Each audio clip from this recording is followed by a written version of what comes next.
Newspaper देखा आजकल? Newspaper. Back home you do the study and keep it ready with you. When we come to topics of nationalism and racism, we will deal with them. I am speaking about the quickly blossoming relation between India and Israel. Very much expected one, of course, when the government was coming from that particular party. It had to happen one day that Israel should come closer than Palestine to India. That was anyway expected. But no, the kind of anthropological angle behind the increasing relations between the two. Somebody was making a comment. No, I'm warming up so that they get settled in the meantime. Somebody was making a comment that maybe the vote bank they will lose. But who in India is voting based on with which country you are making agreements? People don't know anything else other than Pakistan. And so, if at all somebody says I have gone to a foreign country, maybe it's Pakistan only. Today's work is to write certain things about Malinowski. Before you start writing, you write a list of questions to be prepared for the upcoming exam. I will be formally giving a note on this in another class, but it is related to Malinowski, so I am giving the questions here. I think it is the fourth or fifth question.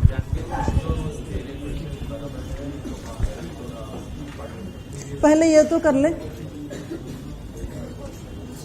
Bakrid को बचे तो मुहर्रम में फातिहा दे. Question is, write an essay comparing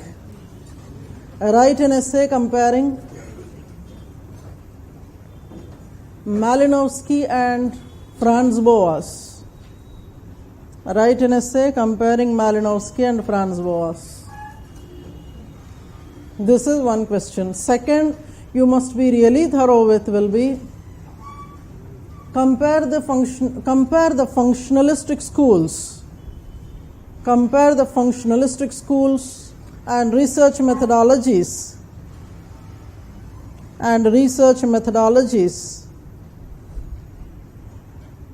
of R.C. Brown and Malinowski.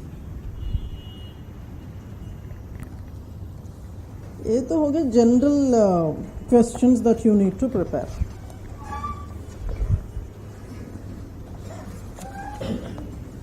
Let us start making certain things, sir. I am not dictating the whole thing at a go. We will be initially writing whatever we have discussed at various points of time. Two very significant contributions are there, like theory of needs and theory of functionalism. They'll have to be examined, so at that time I'll give a pause, I'll explain, then we will rewrite. So kindly start writing, sir. Contributions of Malinowski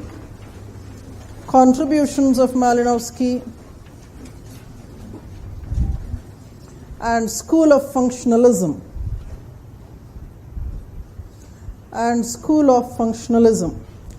Malinowski was an anthropologist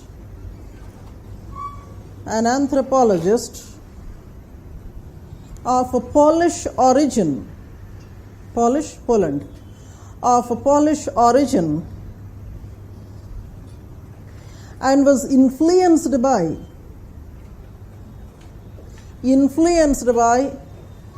Westermarck. You remember what is the society he studied? Westermarck? Vedas. Westermarck and James Fraser.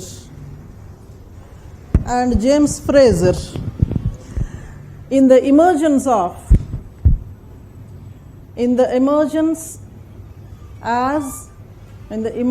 as an anthropologist. Westermarck's influence Westermarck's influence can be seen in the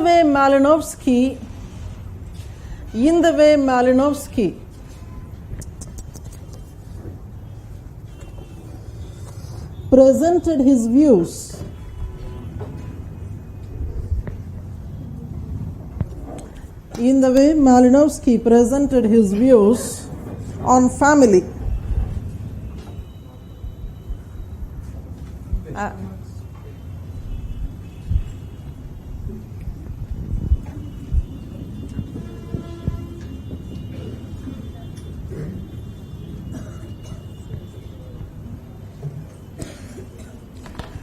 Fraser's influence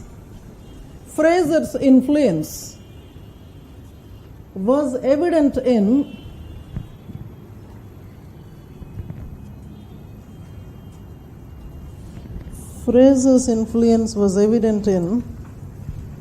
the treatment of magic and religion. Right in the next paragraph. His first training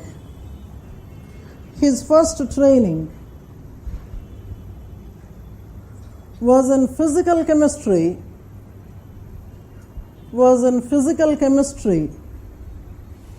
mathematics and natural sciences. He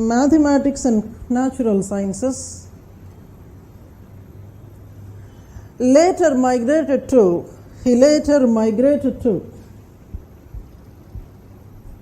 School of Psychology,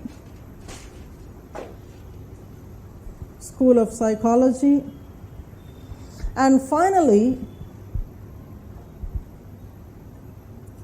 on his arrival to England in 1910, was trained in anthropology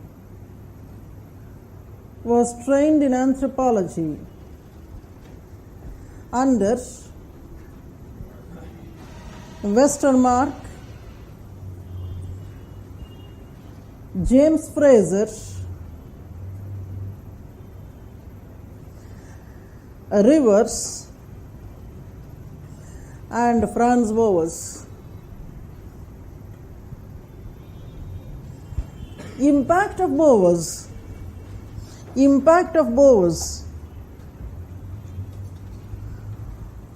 was very conspicuous,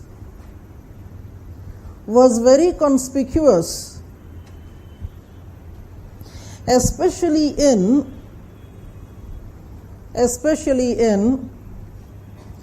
the criticisms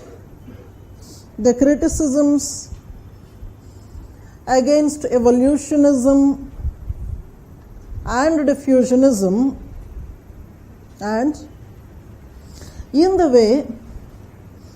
way he developed fieldwork traditions in anthropology. His concept of integrationalism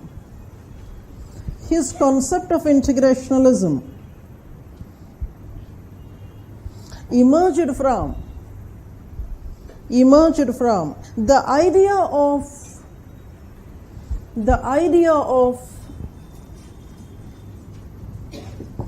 holism,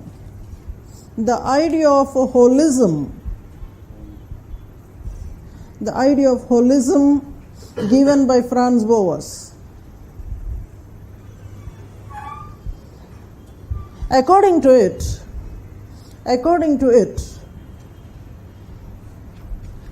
all the cultural aspects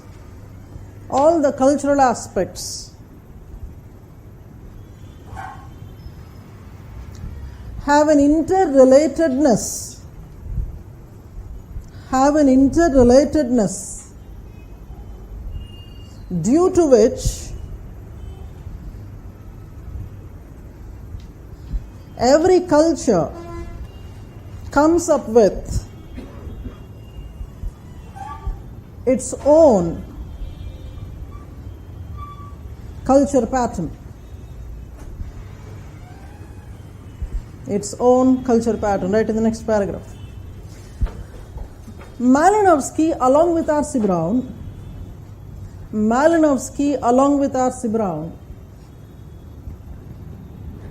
is placed in British functionalism of anthropology. Right in quotes. Functionalism is the view that society consists of institutions that serve vital purposes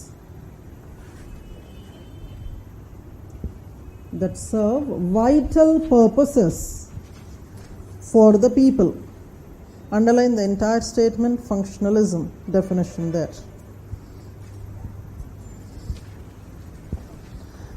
Put in quotes the word people.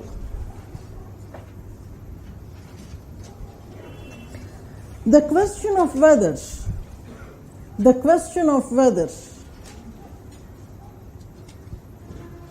these institutions serve the interests of society at large or the interests of the individual person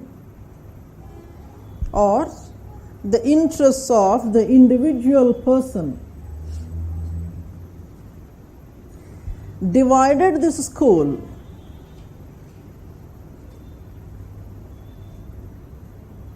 into two camps,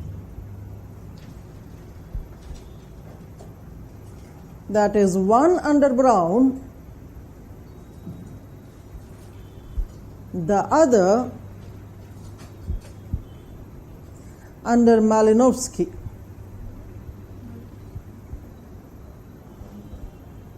Continue writing. For Brown, structure of society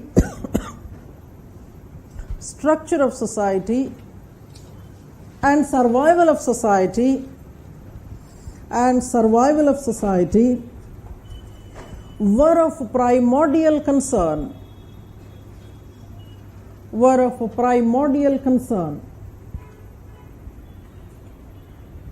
While Malinowski's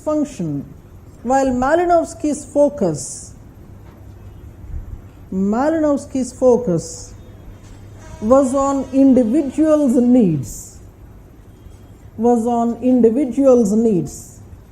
This idea is evident when he defined culture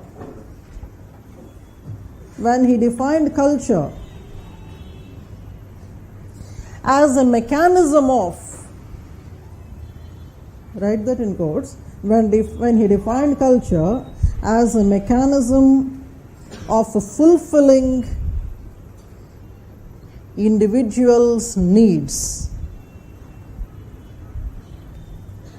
Such a view where the institutions have individual centeredness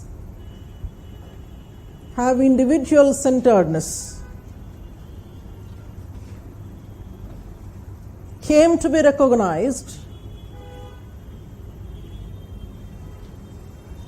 as psychological functionalism. Underline the word psychological functionalism. Spend time on that paragraph, last paragraph that you have written. You were writing about the categorization of functionalism, one under Brown and the other one under Malinowski. If The functionalism was giving importance to the society, it was the Brown's type. If individual was important, it was Malinowski's type, which is also called psychological functionalism. Sir, it is very important to know the context in which a particular phrase or a word emerged in the discipline. If a short note is asked on psychological functionalism, don't get disturbed that maybe the question is coming from maybe somebody from psychology school. Definitely he was having a psychology background, but the meaning looks to be no way related to the individual. So this is one word. There will be several such words. If the term he has given is practical anthropology, this word I haven't used so far in the classes. We were only using applied anthropology, action anthropology, academic anthropology. If the question is, you can scribble this along with Malinowski in the margin there. If the question is practical anthropology, the examiner is asking about how Malinowski was applying anthropology on the field. That was the name he had used, practical anthropology, and he was trying to tell in what ways anthropological knowledge can be used on the field. If at all we don't know the background of the usage of the term, you will write whatever you feel like, and you think that you have written. But when the marks do not come, you are surprised. I have written, but what? So particular context. Today I am asking you to remember two words. One is psychological functionalism. If that comes, you will have to write about Malinowski's functionalism. Second is practical anthropology. That is nothing but applied anthropology, variant of applied anthropology as used by Malinowski. Keep writing, sir. The basic tenets of, right in the next paragraph, basic tenets of Malinowski's functionalism. Basic tenets or approaches, whatever. The basic tenets of Malinowski's functionalism are, number one, culture is a means of satisfying human needs. Culture is a means of satisfying human needs. Secondly, each trait performs certain functions. Thirdly, all the traits are interrelated. All the traits are interrelated and operate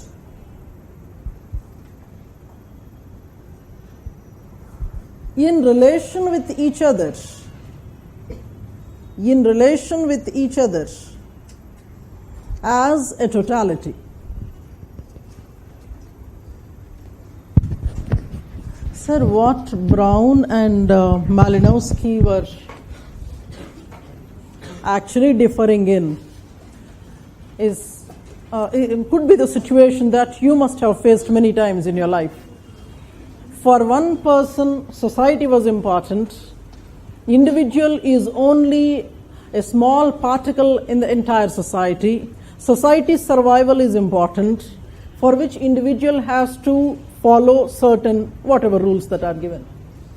On the other hand, for Malinowski, individual is important. It's like, the entire universe is created for one single fellow, that is the human kind of a thinking. Individual is important, and the entire culture. Are you okay in the class? Fine in the class? No smiles on the face? Kind of. I won't trouble you today. Malinowski is not a troublesome person. He is not a great theoretician, so you don't have a problem.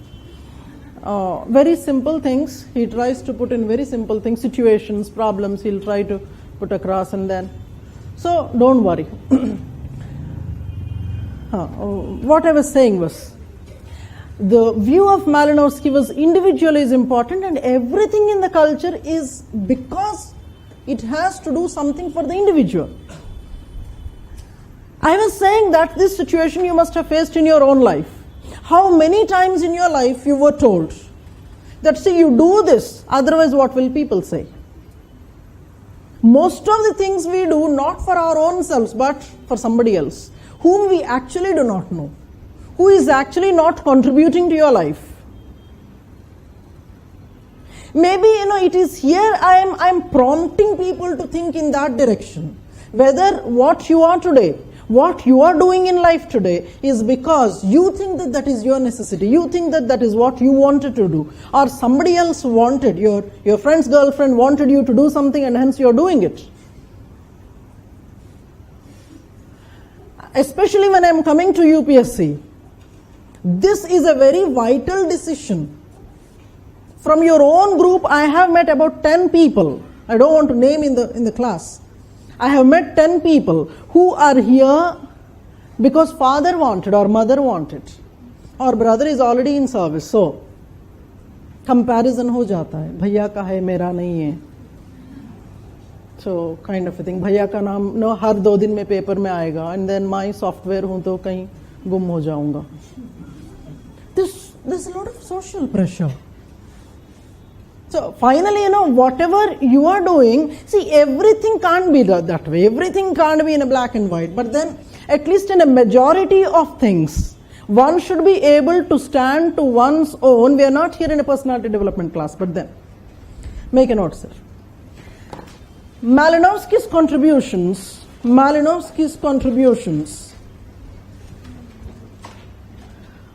for functionalism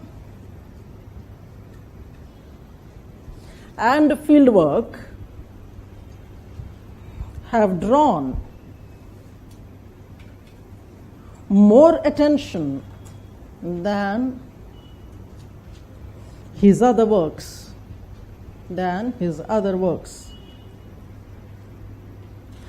His efforts in this direction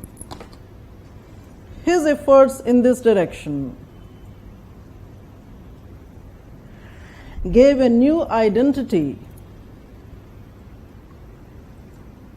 to anthropology.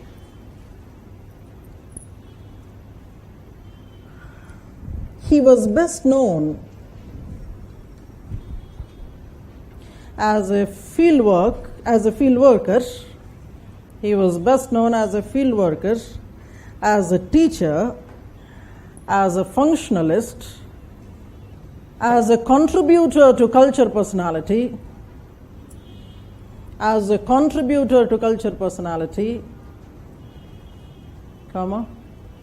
for studying culture change, continue writing there, for studying culture change, that became a subject matter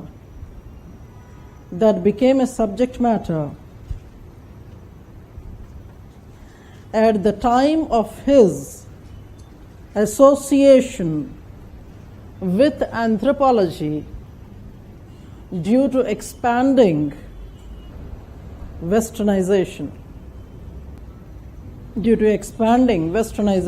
Right in the next paragraph. Among his literary contributions, the best known ones include, number 1,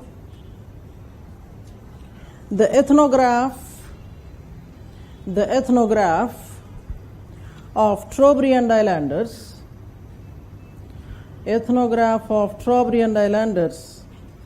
called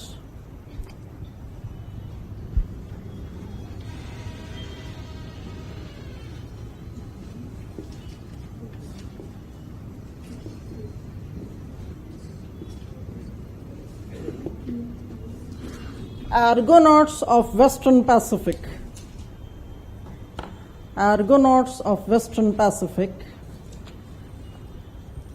Secondly,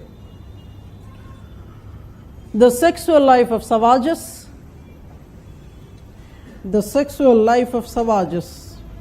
Thirdly, crime and custom in Savage society. Yeah, I repeat all of them. Argonauts of Western Pacific, sexual life of savages, crime and custom in Savage society, myth in primitive psychology.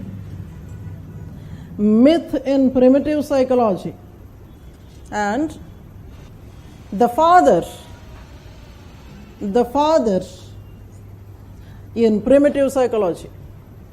The central theme, continue in that literary contributions, the central theme of all these writings was religiously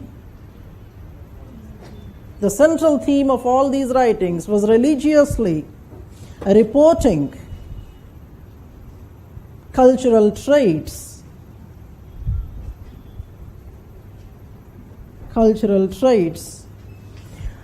from an interpretation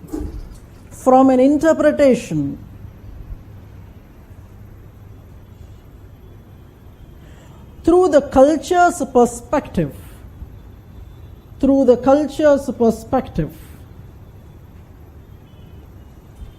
It is here influence of Bowers is evident. Nevertheless, Bowers emphasized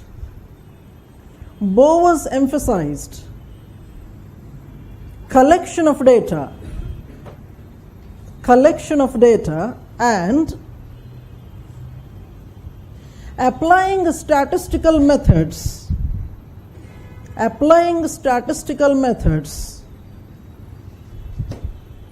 in presenting the data. For Malinowski,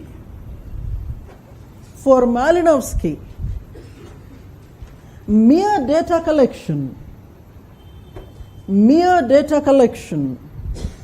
is not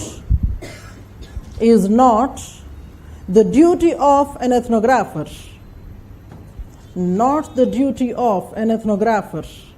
His primary duty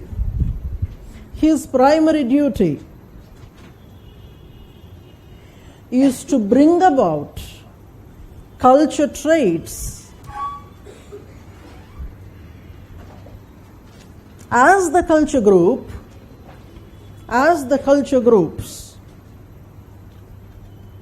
understands and utilizes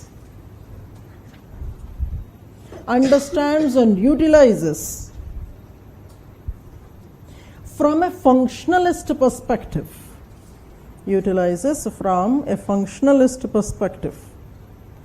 So though we haven't come to some later thinker, I'm trying to give one statement. You just write that statement, we'll review at a later point of time. Continue writing there. The influence of Malinowski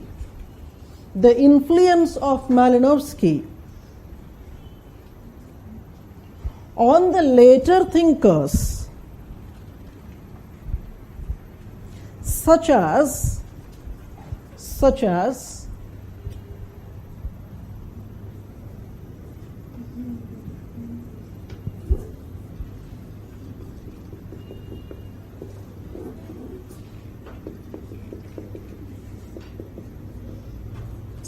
Clifford Geertz, can be Geertz, G Clifford and Geertz नहीं, वो तो एक ही बंदा है. Clifford Geertz can be influence of Malinowski on later thinkers such as Clifford Geertz can be noticed in the interpretative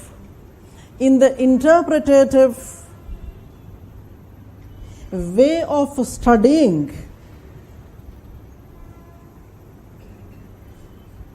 and reporting cultures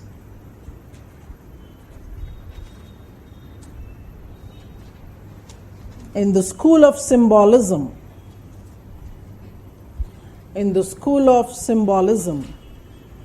Come to the next paragraph. The contributions of Malinowski can be presented under the following heads. Sir, the first 1-2 pages that you have written, I was trying to give a gist so that something like a 10 marker comes, you have most of the things at one place. So do not think that certain statements are getting repeated when you are writing later. We'll start with the first one. Criticisms of evolutionism and diffusionism. The first contribution is criticisms of evolutionism and diffusionism. Though Malinowski was taught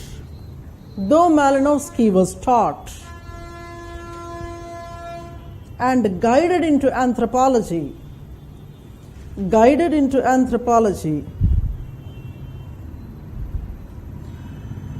by classical evolutionary thinkers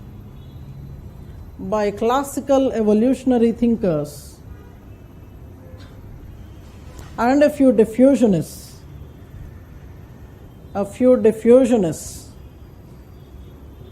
of British and Austrian diffusionism.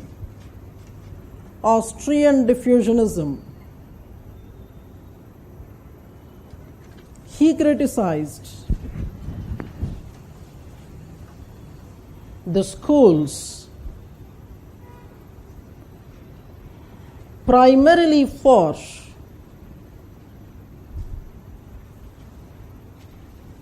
generalizations and lack of empirical studies.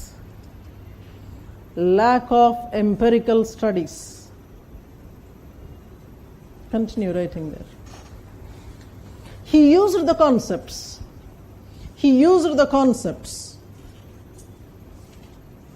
of evolution and diffusion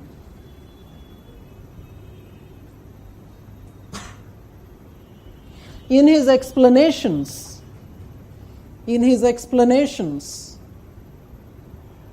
of culture change. Underline the word culture change.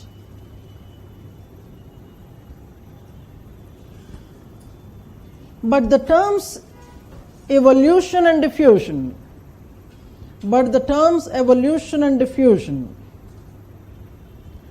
differed in meaning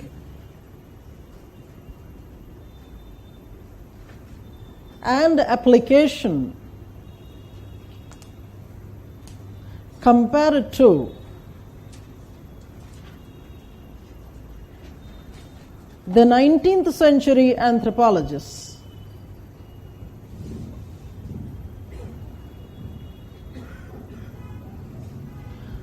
With empirical studies as a basis,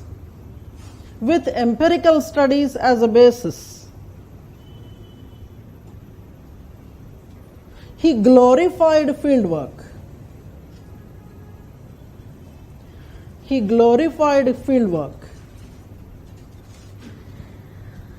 was critical of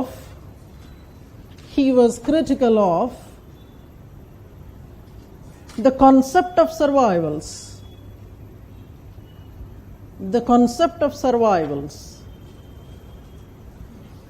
According to him, write in quotes, any culture trait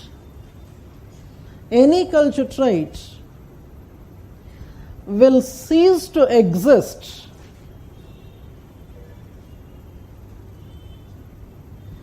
if it has no function to perform.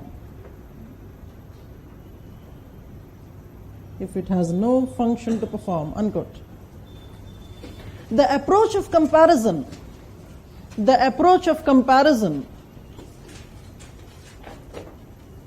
was extensively used by him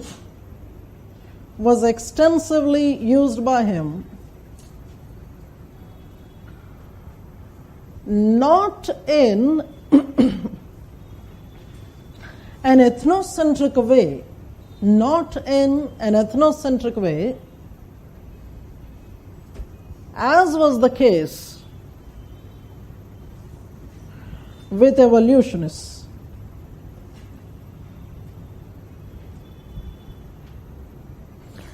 comparison according to him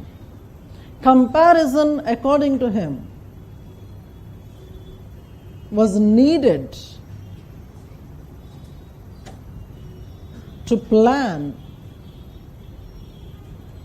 cultural change in the progress of societies. In the progress of societies.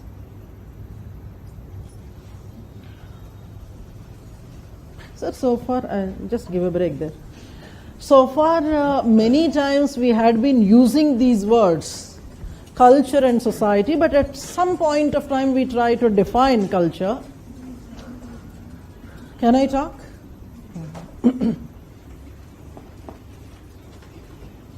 I thought I would give you a basic understanding of these two words. Once again, these are not the textbook definitions. We are trying to convey to you the meaning of the two terms. In chapter 2 of paper 1, these two topics are mentioned specially: society, culture, and several other things, along with cultural relativism. It's a rare question to occur in the exam. But then every day in and day out you are using the word culture. And if you don't know the meaning of society and culture, it looks odd. By society, what the discipline means is, it is a group of people that belong to a homogeneous type. A group of people that belong to a homogeneous type with a set boundaries.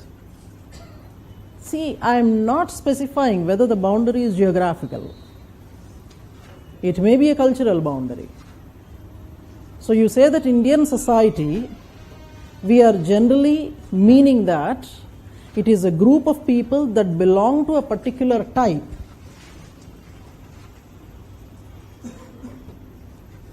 Meaning that the people there might be having certain common characteristics. You might immediately question that, see, our society is not so homogeneous as you are defining. But understand here, from society we go into the details. A society can be a multicultural society, or it can be a society with a uniform culture. What happens is when they define, I repeat the definition, sir. Society is a group of people that commonly belong to a particular type. When I am saying that they are of a particular type, it means that there is some element of homogeneity. There is some element of cohesion there. Maybe when I am defining this somewhere, you may recall what we were speaking of in ethnicity also. When that society, say Indian society, comes up with a so highly binding force, such as nationalism, then it becomes an ethnic group. Not every society can be an ethnic group. Are you following what I'm saying? I don't want to confuse you, because I decided that I won't talk high-sounding things today. Nevertheless, a society is a group of people who have some kind of commonality, some kind of homogeneity, by possession of certain things, because you are comparing something based on which you are saying that they belong to one type. What you are comparing in them is nothing but culture. We have seen culture's definition in Taylor's. He gives a long list of things in defining culture. Culture is a complex whole consisting of maybe habits, art forms, etc., which an individual learns as a member of that society. So the list goes so long. The list encompasses both material and non-material aspects. So there can be a material culture, there can be a non-material culture. So everything that a society bears can be seen as a culture. Okay. Society is actually a visible, tangible group of people. A visible, tangible group of people. Culture is what is held by society. Are you following what I'm saying?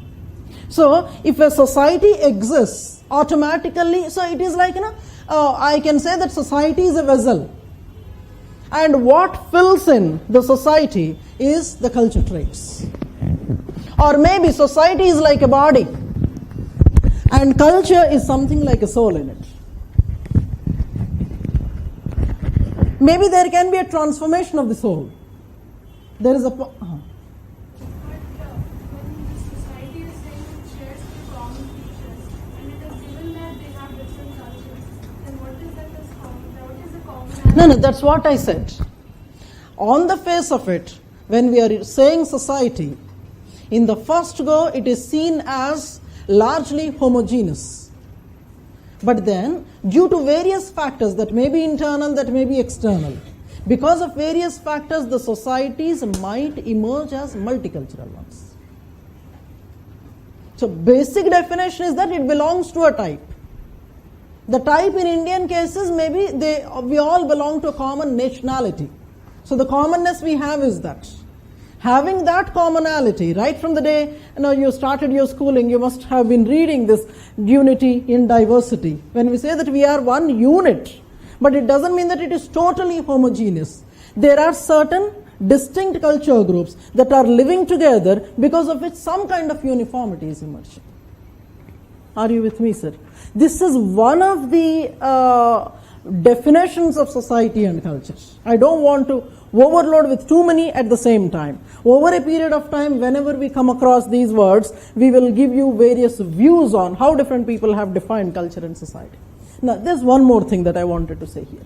In some of the textbooks, we find a title such as social anthropology, and in certain books they write it as cultural anthropology. And your syllabus writes it as socio-cultural anthropology. The distinction is mostly political, I must say, or based on nationality. Somebody in American anthropology call it in some way, somebody in British anthropology call it in some other way. So based on what is the importance given by that school, whether it is society is important for them or culture is important for them, based on that the nomenclature was actually changing. But India, we are very well-read people. We understand the political game very much. We don't want to lose both the ends. So we try to own both the sides. We call it socio-cultural anthropology because we understand that a society cannot exist by itself without culture, and culture is meaningless without society. That's the reason why Harris says that it is more or less a political kind of a division that is there across the nations. But if you look at Harris' writings, his books were titled as cultural anthropology. But he explains this whole thing. This kind of distinction also made it possible for the students of Bowers and Malinowski to distinguish them from each other. Because for Malinowski, the word culture, study of culture was something like everything.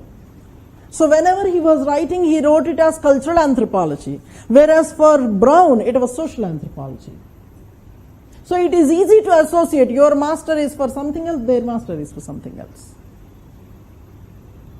See, many times what happens is, I was talking about M.N. Srinivas in one of our earlier classes. I was mentioning one of a very positive trait that he was having, like gracefully accepting the criticism. A rarity in academic circles. I actually can't confirm, but then this could be one reason for the animosity between Brown and Malinowski. See, firstly speaking, Malinowski from the beginning was not an anthropologist. He came from certain other discipline. So he's a new entrant into anthropology. So whatever baggage he came with That baggage will always have an impact on what he was going to write. And when it comes to Brown, he was one of the very few anthropologists who had studied anthropology in school, college, and continued in that discipline. So somebody coming from other discipline and trying to dominate actually disturbs you. But alongside this, some of the earliest papers which Malinowski had written. When you write papers, some of them must be made a part of somebody else's book, or maybe as a part of a foreword, or of some book your write-up is actually introduced. So when you are a newcomer, you would request somebody to publish your paper in their book. The writer of the book is already a big man, so when they purchase, they will look at your paper also. That is how you try to get a mileage. When he was presenting his initial papers itself, Brown was writing criticisms for Malinowski's write-ups. Maybe Malinowski must have thought that, okay, I'm a newcomer, maybe he could have called me in private and said, no, let us kind of. But then this was an open war right from the day one. Maybe because of this kind of an open criticism against what Malinowski was writing, that kind of animosity must have built up. As Harris says, maybe if these two people, if they were in good terms, the status of anthropology would have been much better. No, God knows. But then they have vertically divided the discipline into two groups. So much so that in many of the writings of Brown, you don't find the word culture. It's like somebody else is using that word. I don't want to use it. Somebody else calls himself a functionalist. I don't want to call myself a functionalist. So this is the egotic kind of fight that was going on. So if a question like social anthropology versus cultural anthropology comes, if a question like social anthropology and cultural anthropology comes, this is actually to talk about the two groups that are there in the discipline. So over a period of time, when we talk about these things, you will be given these questions in assignment you will be submitting to me. Some of them, like comparison of Brown, and Malinowski, Bowers and Malinowski, I will be formally dictating. Make a note, sir. Continue writing there.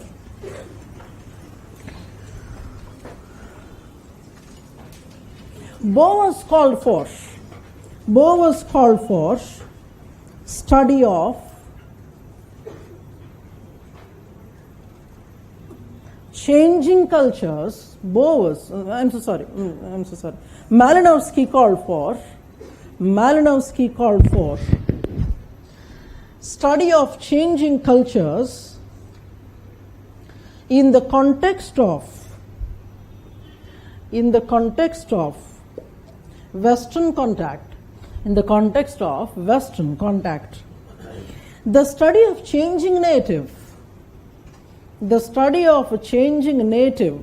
write that in quotes, changing a native, must be a separate field.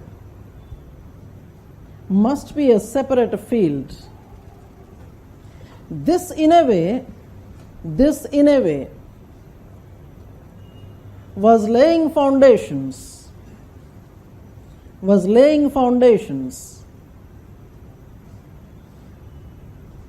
for emic ideology,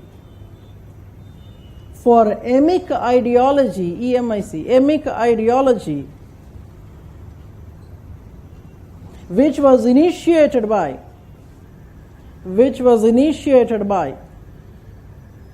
Franz Boas. Based on this belief,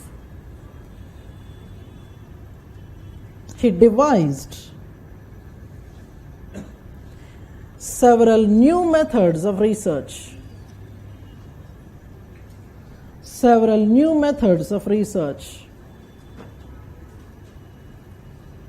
The most significant being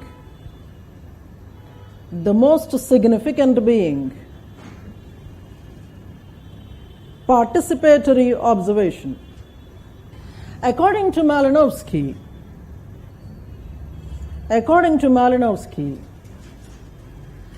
study of a contact situation required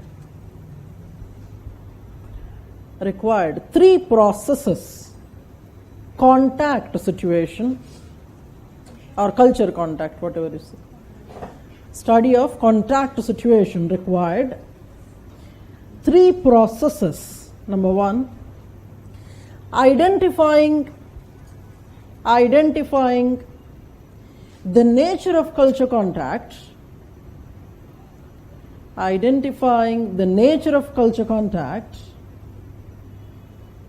and the change experienced by the culture. Secondly, finding the best methods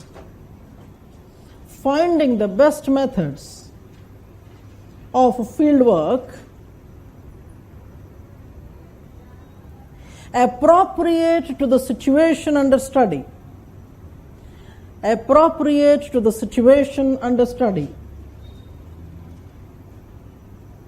Thirdly, translating the theoretical results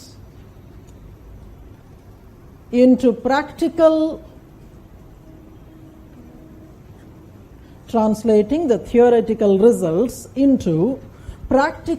rules of conduct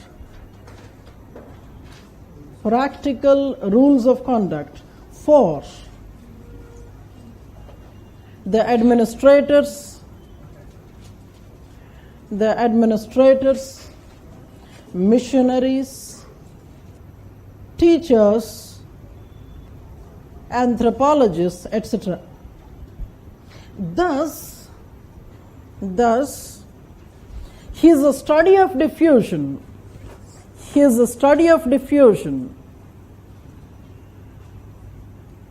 was different from the traditional diffusionistic school,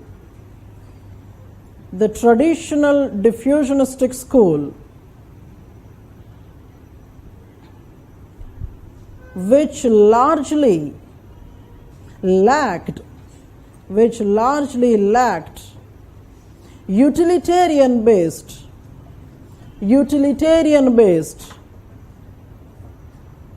diffusionistic studies.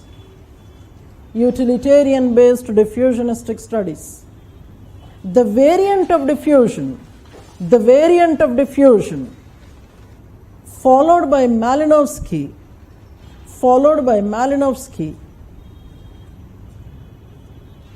was more empirical.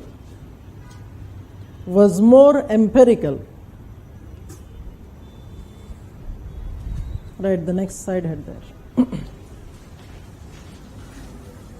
Fieldwork traditions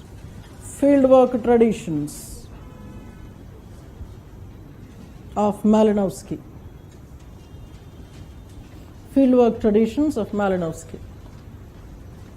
Yesterday you were seeing this. The popular fieldworks by Malinowski include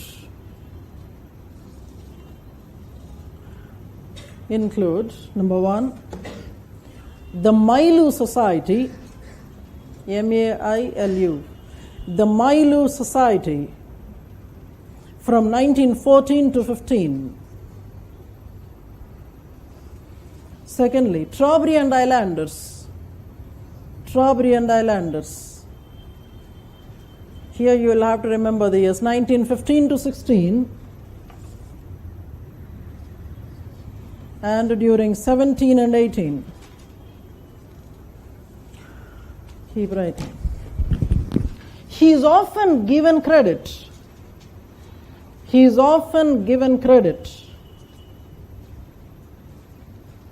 for having established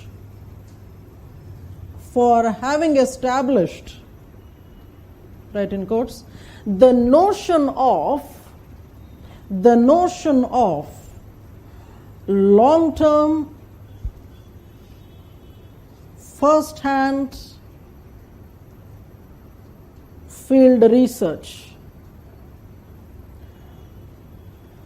unquote, comma, I repeat, sir, established the notion of long-term first-hand field research, living with the subjects,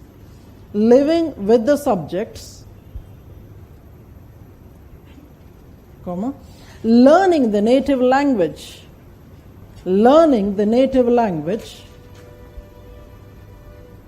and presenting information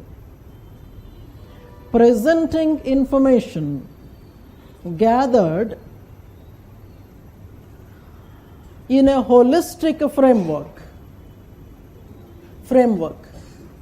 He provided guidelines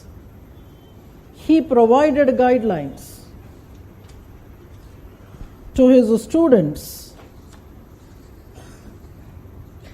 in conducting fieldwork. In his book, Argonauts of Western Pacific, here he emphasized the need for a good training in theory,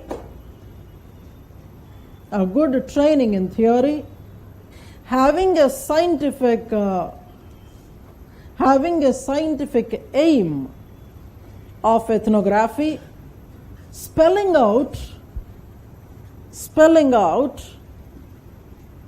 methods of collecting data,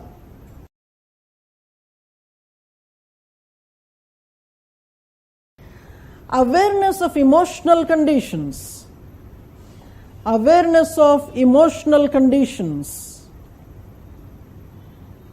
An ethnographer, awareness of emotional conditions, an ethnographer would experience during the field work. Full stop. In the collection of data, he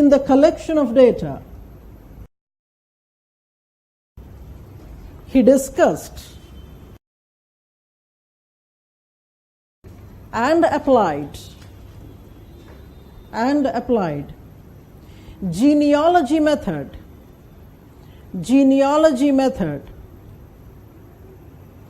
and extensively used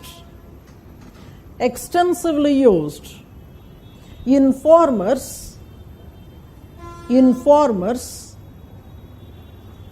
that were selected carefully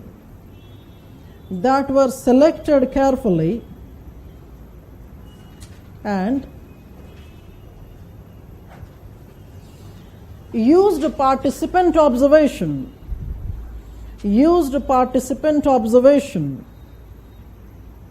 to understand insider's perspective.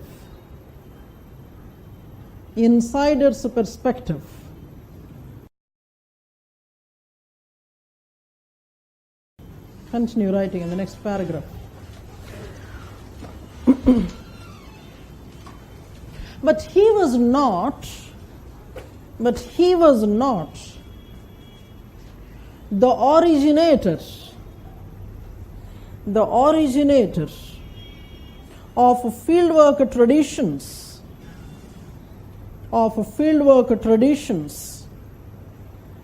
in anthropology.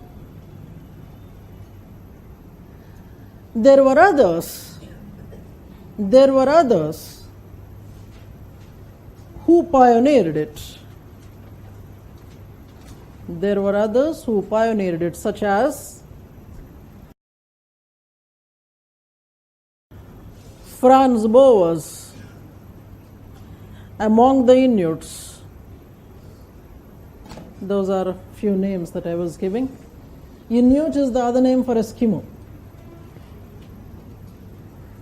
Eskimo is a loose word that we generally use in the class because you are acquainted with that name right from your childhood.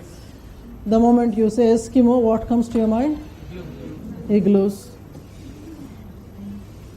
Must have watched Shackles of Tradition. There you could see the art of hunting seals.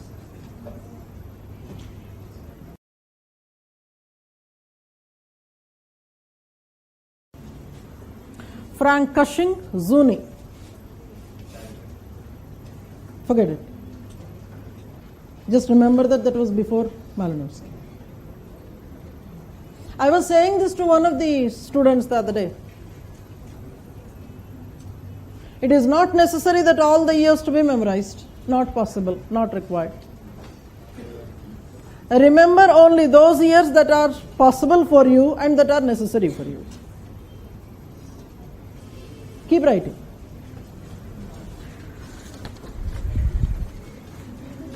The Torres Strait Expedition. Continue writing, the fourth one.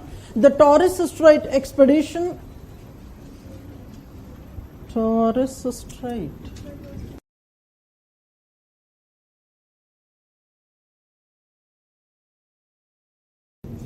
Torres Strait Expedition held by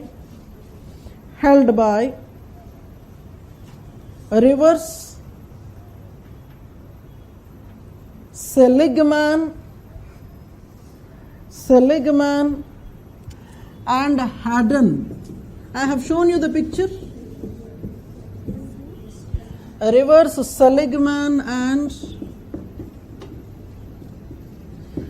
I was telling you earlier also, when we are giving the names of the thinkers or tribes, you'll have to make a note of them later. You don't ask me spellings.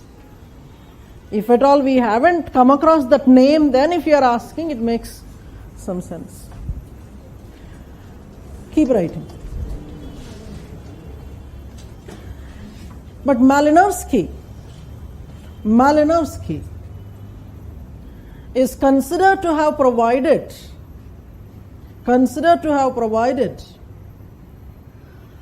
a widely read example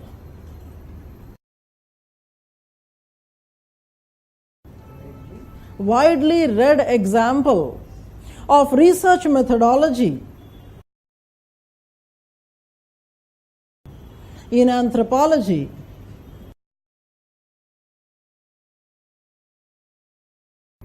and provided larger visibility to the fieldwork traditions.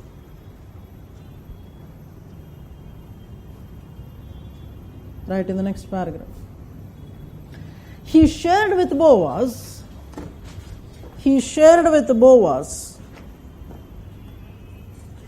an empirical approach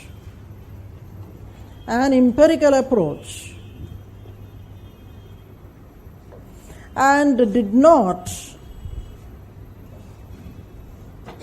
believe in generalizations devoid of ethnographic data.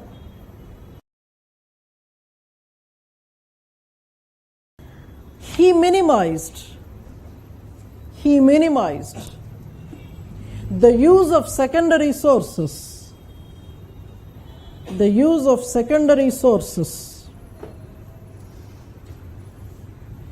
giving importance to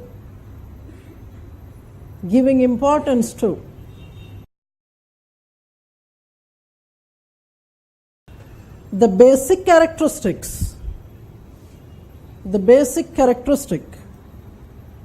a researcher has to possess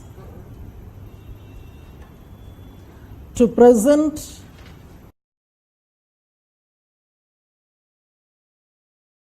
a realistic picture of cultures under study.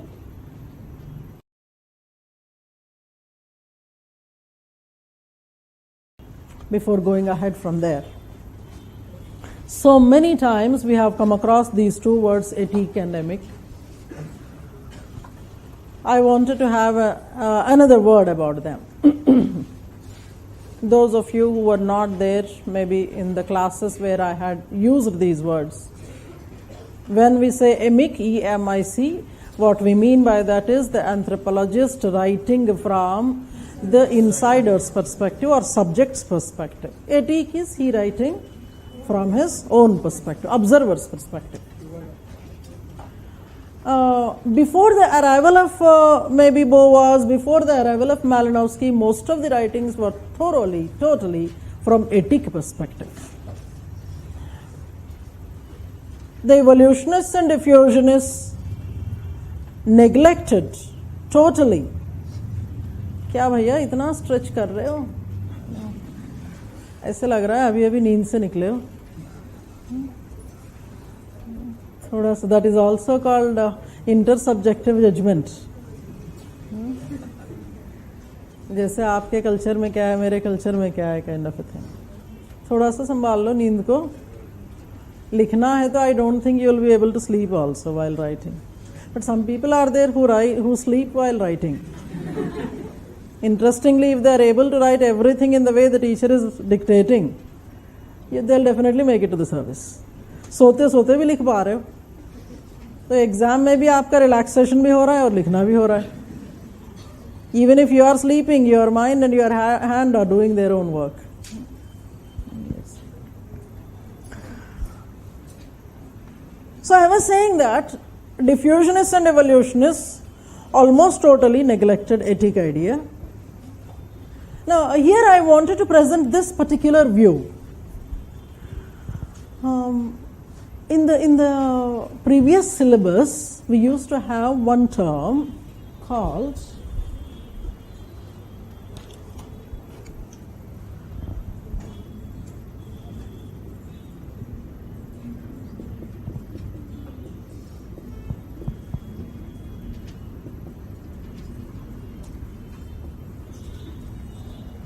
new ethnography. In the previous syllabus, this term used to be there. But somehow, there are certain topics, though they have removed, they become necessary for us in order to get a complete understanding. When they say that something is there that is new, it means that there was something that was old. The old version of ethnography, meaning writing about specific tribes, was having two variants. Either you write from your perspective or you write from the other's perspective. That was the old style. Either you are there on that side or you are there on this side. But see, many times, in many occasions, we cannot totally take the stand, believe the insider, neither totally the observer. It is something like a fight between a wife and husband. You know very well that in such circumstances you are not supposed to interfere. Because to whichever side you are listening, they have a convincing argument. Émique and éthique both have convincing arguments in their own right. But when it comes to the reality, they may be partial truths alone. They may be partial truths alone. Sir, in your syllabus, if you closely observe in chapter 6, observe ante pustakam teesi చూడాలన్నమాట. Observe అంటే నన్ను observe చేయడం కాదు. శిలాఫలకాల్లా కూర్చుంటే అలాగా. I am from a regional medium. I studied everything in Telugu. And because engineering was not there in Telugu, my father said, you study in English, there is no other go. Otherwise, I would have studied engineering also in Telugu. In the syllabus, Marvin Harris is mentioned under the title Cultural Materialism. 6th chapter, paper 1, 6th chapter. We are doing paper 1, chapter 6. Now and then we will have to remind. Sometimes I will have to remind the students that we are studying anthropology. Sometimes we forget what is the subject we are doing in the class. You must have noticed cultural materialism, Marvin Harris. Sir, with the syllabus I have, at least with the chapter 6, I have two major complaints. One complaint is the role of Malinowski is reduced so much in the syllabus. And second one is about Gordon Childe. Childe is mentioned in neo-evolutionism. But Childe's contributions are much more widespread outside neo-evolutionism. So it is in this context I actually want the UPSC to give questions giving the overall contributions of these two people. Now, apart from cultural materialism, Marvin Harris is known for one other school called New Ethnography. He was the one who had held field studies to cross-check whether we can depend totally on emic or totally on etic. I will give you one very simple case study that he had done in India. You know that Marvin Harris worked in India. There are several things that he studied and wrote from India. I'll give you one example. Maybe you can apply to your own household also. A related one I have given as an example earlier, you can recall. When I was mentioning that what is the response of your household, your family, if an earning member falls sick and when somebody non-earning falls sick.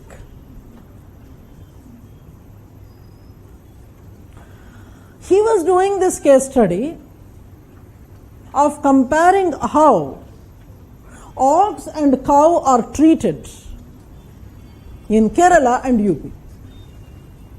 How ox and cow are treated in Kerala and UP. I am repeating what I am saying. It's for you two people. New Ethnography of Marvin Harris. He is trying to cross-check whether etic and emic exclusively can be applied. Whether if you are applying them exclusively, are you getting dependable information? That study was a comparison of how ox and cow are treated in two different regions of Kerala and UP. At one place, there is more of dependence on ox. At the other place, there is more of dependence on cow. Meaning where you are using cow as milch cattle, your economy depends on cow as a milch cattle. At some other place, you are actually looking at agriculture as your mainstay. Within agriculture, ox has a major role to play. Of course, cow has a subsidiary role to play. Of course, he is not grading to what extent each of the genders there, cow and ox, are contributing. That is seen as his weakness, but then he felt, I don't know how far it is true, people from that region, if at all you are from UP and Kerala, you must be in a position to understand. He was having these, questions and then questionnaires, data collection from various responses, interviews. Is it that you treat cow and ox on the same lines? Do you give the same kind of an importance when they are falling sick? Naturally, people would say that no, we give equal importance, like how in our family, if they see, at the end of the day, we are all human, we will have to understand that we cannot give same treatment, same importance, same love to everybody. Though they are all your children, they are all your husbands, they are all your wives, you cannot give the same importance. Somewhere there will be some kind of a difference. But when they have given this answer, he was looking at the practical thing there. He could notice that there is definitely a difference in treatment.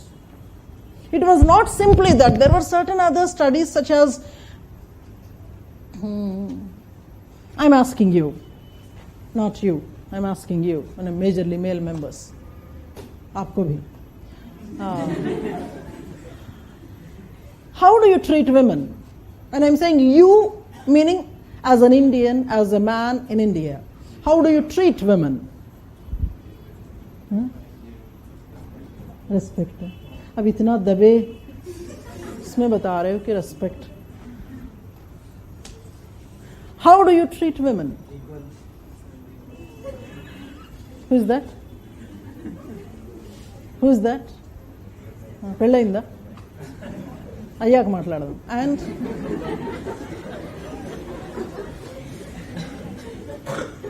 And respect, equality.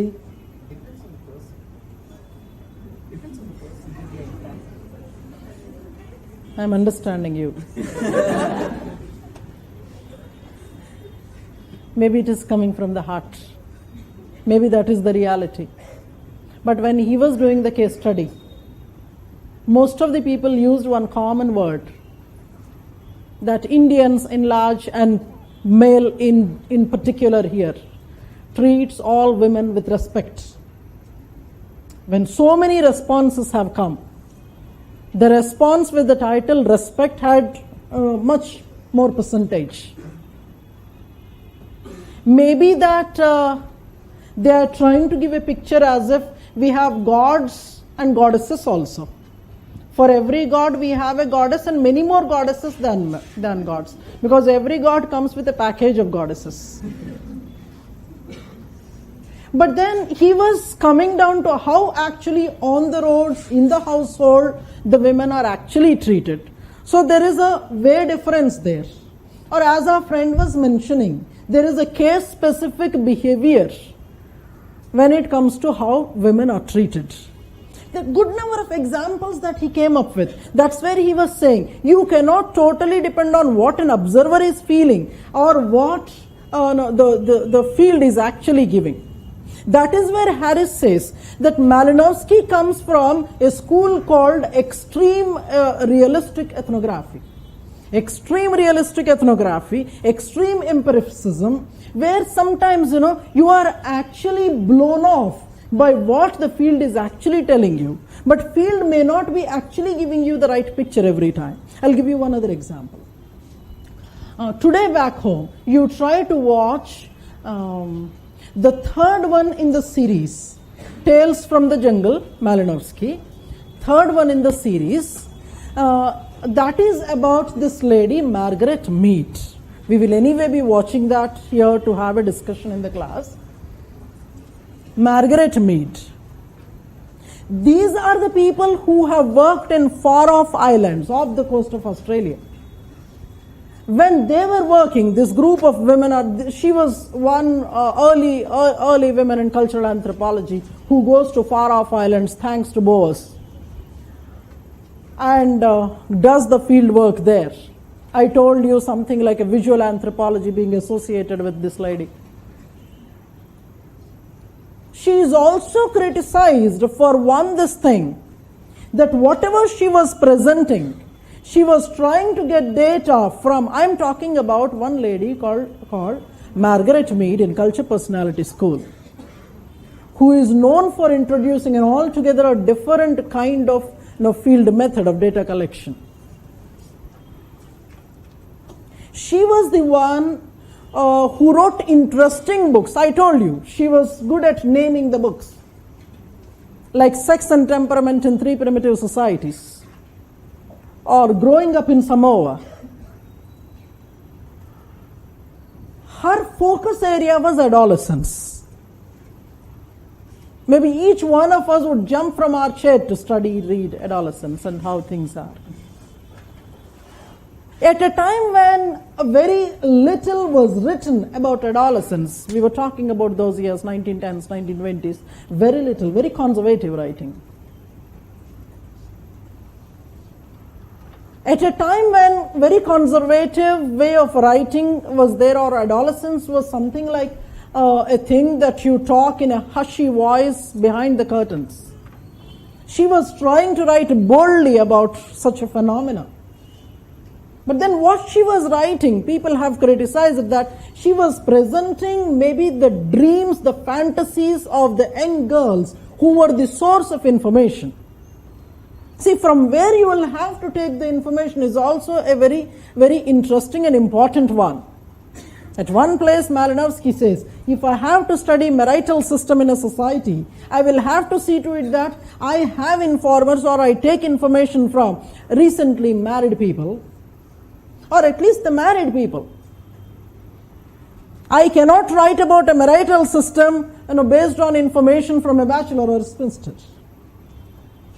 Or I should not totally rely on a divorcee about how the marital system actually functions in that society. This lady, when she was taking information from the Samoan society, she was selecting few adolescent girls who knew that they are actually being watched. Their information is being taken as a source for a book that she is going to publish. Naturally, there is a possibility that the fantasies, their dreams might come. And then the small group of young girls, based on whom she was getting the data, they were trying to give information as if it is valid for the entire society. So you cannot actually totally depend on emic idea. You will have to have a proper judgment to know what is right from the emic idea they are giving. This is what is neo-ethnography. The strength of Marvin Harris is he came after so many thinkers have finished giving their theories. Now you can jolly good sit and write and comment on people who have already written. This is one, new ethnography. So Ethique was the earliest one, emic was the later one, and then people like him propagated a combination of Ethique and emic. But when you're an outsider studying your you cannot judge what is right or what is wrong. So you kind of depend on Something like, several cross-checkings have to happen. That's what he says. For every culture trait, when he is appointing informers initially, he writes at one place in his diary that I know that this old man is lying. I know that this old man is lying. Because maybe that with your experience you can to some extent get a doubt that maybe what he is saying is truth or not. Then he starts going for a cross-check. He started appointing more than one informers for the same kind of information. Unless otherwise they collude and he was making it a point that somebody, if they are appointed as an informer, to the extent possible they are not communicating to the rest of the community that they are working as his informers. So it's not a foolproof one. You cannot do that. But then to some extent you can minimize.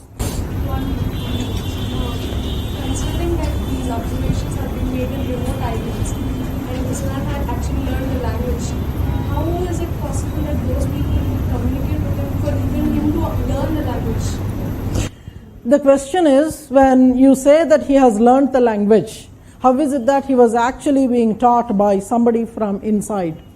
Sir, if it is a mainstream society, when it comes to language learning, when it is a mainstream society, once you have decided that I want to study, say, a Japanese society, you can have several mechanisms of learning and going there. But if at all it is a remote society, where you say that the contacts are very minimum. Now, the kind of communities that he is studying, for example, Trobriand Islanders, these were the islands that were visited by certain British officers on a regular basis for various other purposes, administration or some kind of tourism, some kind of things there. It is not that totally they were having a command. At least some basic word list is there. When you are going to some foreign territory, other linguistic group, you may be having, you should be learning some basic things, to wish, to know things like sit down, stand up kind of things, or food, what do you call food, what do you call water, etc. The basic things he was learning from the British officers with whom he was staying. When he was staying for a long duration of time, see, this is always a problem. This is always a problem to make the subject have a trust in you, to make the subject establish a trust in you. Many times it would backfire. Many times they would think that, okay, you have some kind of vested interest in that study, and hence they may not be coming forth to help you out. But only few cases will be there where the anthropologist would give a lot of time to the whole exercise, tries to stay there, tries to win over them, tries to see to it that he is actually trying to establish a kind of contact with them with a plain heart. It's not so very easy doing as it is said. So initially certain basic words he was already learning from the British fellows, and a long period of time when he was staying there, he was observing and trying to pick up words, and that was, it's not that he was having an extensive command over their language, but at least the major words he was able to, जैसा कि आपका टूटा फूटा जो भी बनता है, kind of a thing. Not that he was trying to write literature in a Trobriand language. It was not that way. Can I start writing? Contributions to economic anthropology. Contributions to economic anthropology.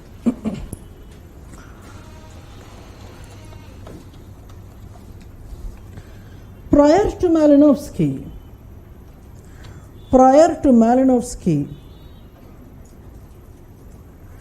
the understanding of economic systems,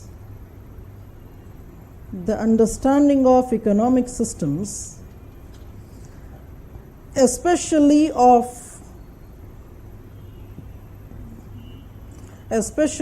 simple societies, was incomplete. He provided a theoretical understanding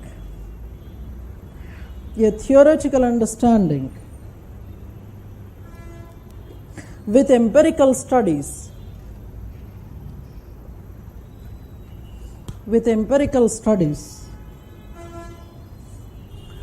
the most significant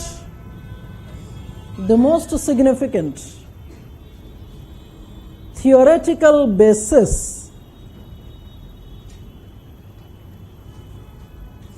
was, right in quotes, substantivist approach.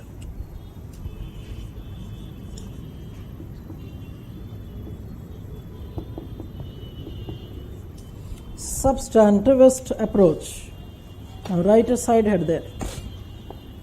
Substantivist approach. He rejected application of principles of modern economics to simple societies,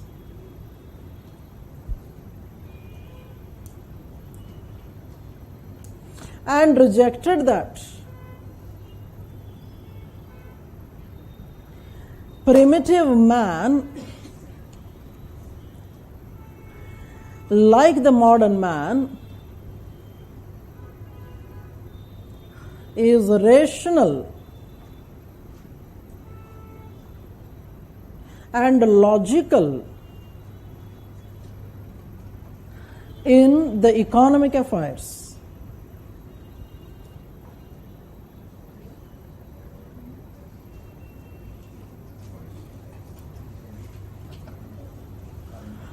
Also in the mainstream societies, man may not always behave rationally in economic pursuits.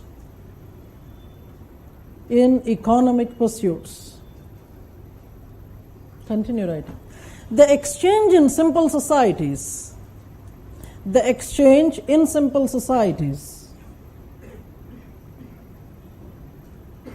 was not really simple.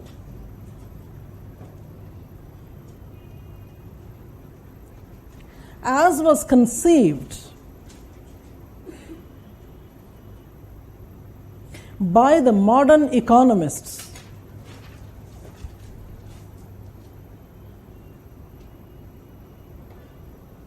He found several examples to show the economic exchanges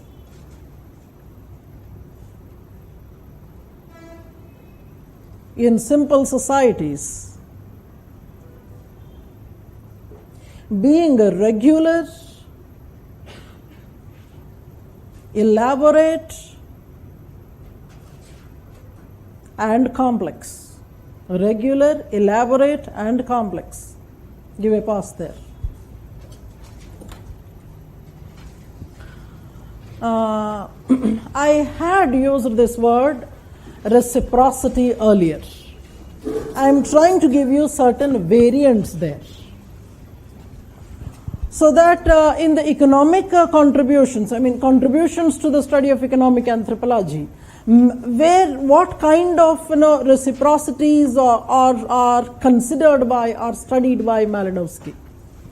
We said in that class that reciprocity is an exchange of goods or services where there is no obligation of money, or occasionally there is no expectation of at least immediate return.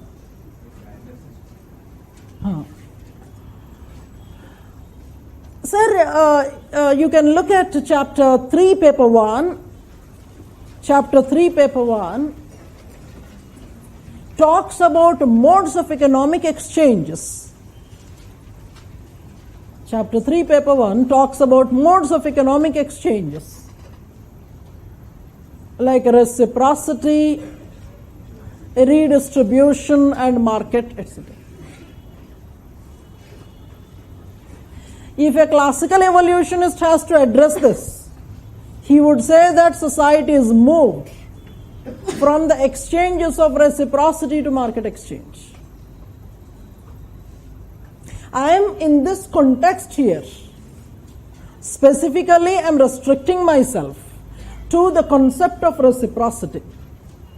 You can now parallelly look at chapter 6, paper 1. Somewhere you will find names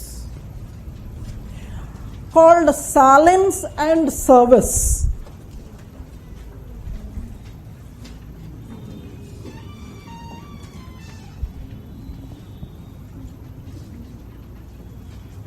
Salins and Service.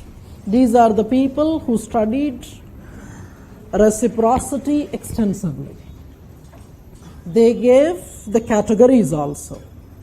This is to familiarize you with those terms, number one. Secondly, to tell what kind of reciprocities were witnessed by Malinowski in the study of Trobriand Islanders. The Salins and Service, they use terminology such as generalized reciprocity, balanced reciprocity, and negative reciprocity. This is all you are writing in your footnote or somewhere.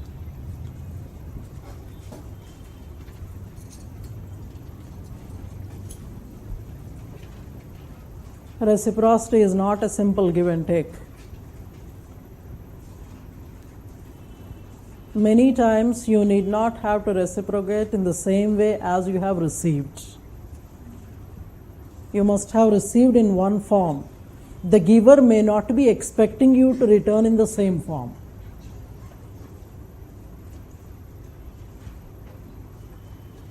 I'm not going deep into it, but I'm sticking here. Generalized reciprocity is where there is no involvement of money. There is no involvement of money. There's no involvement of monetary exchange.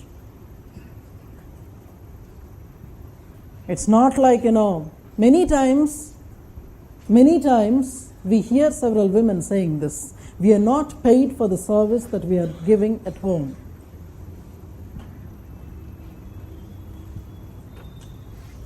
Take this sentence seriously. When they are saying that we are not being paid for the service, being a woman, I can venture into saying this. Take the sentence seriously. The moment she serves you breakfast, kitna hua? Suppose you start paying for everything that she is doing for you. You have asked. You have asked for being paid. Now, they come with this. I never asked you to pay in this way.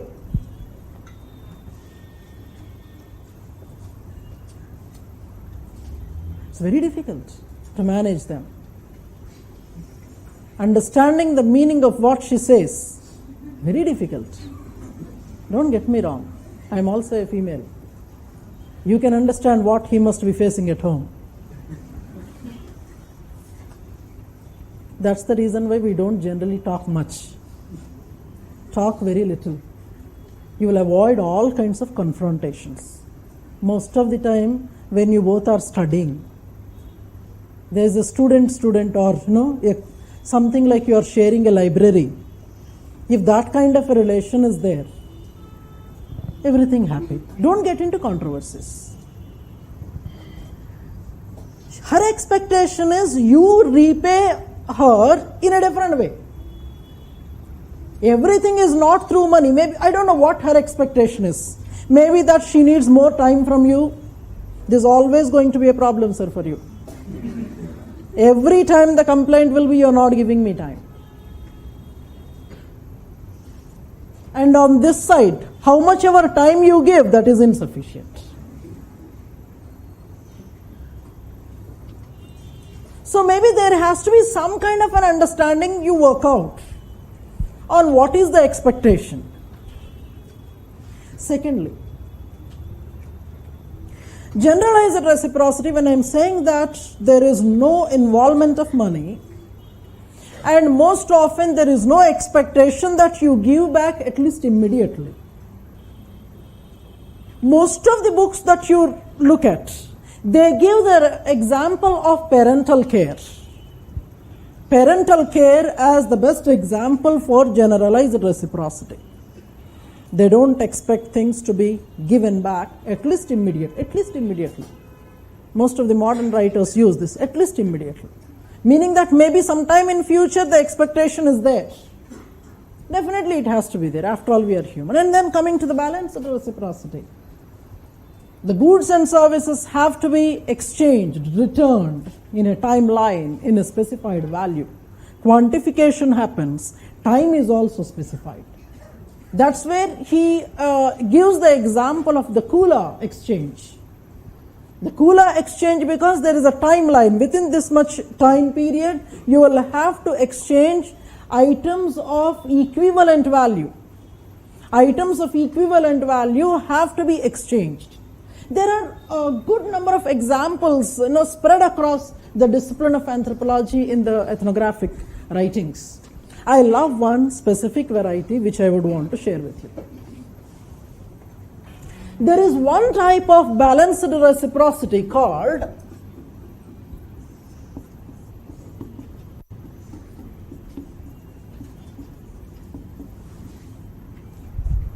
silent barter.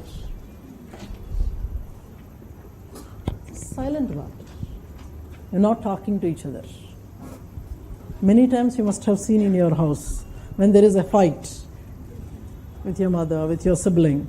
You're not talking to each other, but exchanges go on. She knows that you need money that day.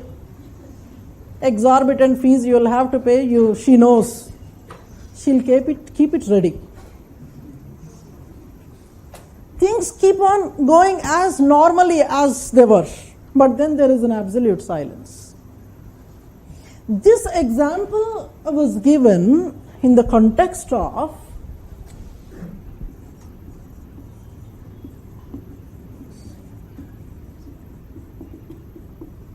two tribes in Indonesia called Semang and Sekai tribes. Semang and Sekai tribes. They are the enemy tribes. Enemies also have respectable relationship, as somebody said.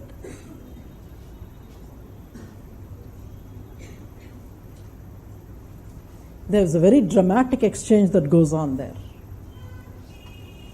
There's definitely be an intermediary. What Semang produce, that is the requirement of Sekai and vice versa. They fix a place. And the agreement is that you don't come with weapons. That day, weapons holiday, dry day. And then you communicate what is it that you require to each other. Generally, the choicest place will be decided, which can be free of any possibility of ambush. And you leave what you have got, they leave what you have got, and then the exchange happens quietly, you disperse. If at all you need anything more, you communicate to the person, the intermediary, and he will communicate. So happy. It's as simple as the other side of the border, you don't like the person there, but the sweet from there, the sugar from there is sweeter than your own sugar. You keep getting so much of sugar from across the border, but still there is an unending bitterness there. It's as simple as this. You have the negative one. In the negative matter, what happens is, here there is a single side movement, there is no expectation. Here there is two sides, then there is a balance, if X here, X there. Negative reciprocity is, you want to give very little, but take a lot of it. You want to give very little, but you want to grab the most.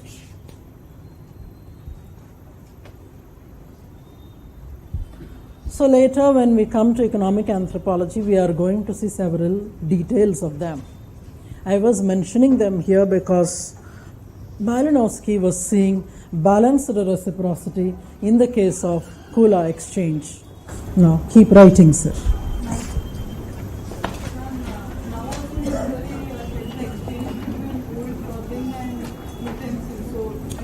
Rural ne Hyderabad में main areas also. और ये तो चलता ही है, चाय पत्ती दे दो, exchange में sugar ले लो. The neighbor's house is always like a grocery shop for you. You need not have to be full of stocks at your own place. So remnant of the past maybe. Right on. Malinowski studied a relation between economics and social institutions. Economics and social institutions such as kinship and marriage.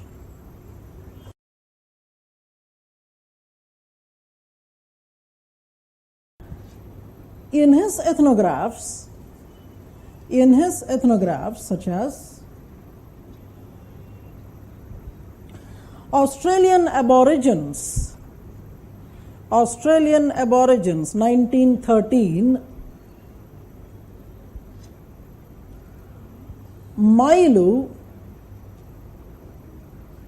1915, and Argonauts of Western Pacific, 1922.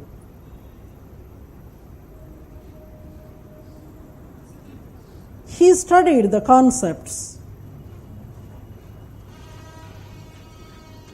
of division of labor,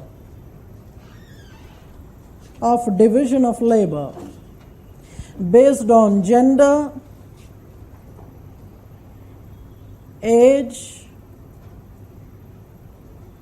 and social stratification.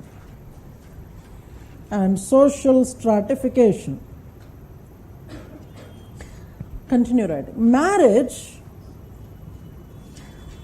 as conceived by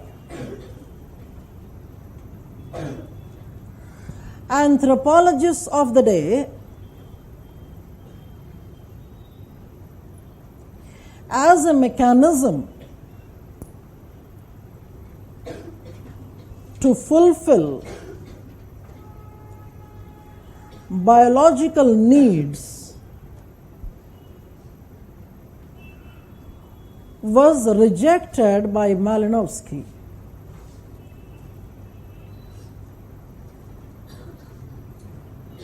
According to him, marriage has a much larger function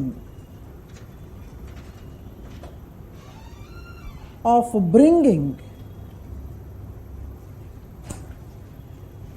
females' contribution to economic benefits of kinship and family.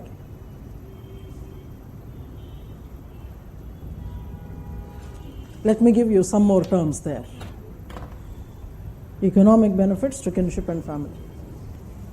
What are the kinds of economic exchanges in marriage?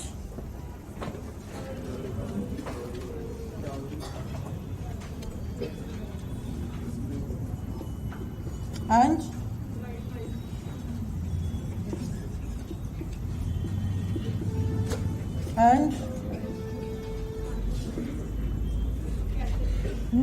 Cow. no? Cow.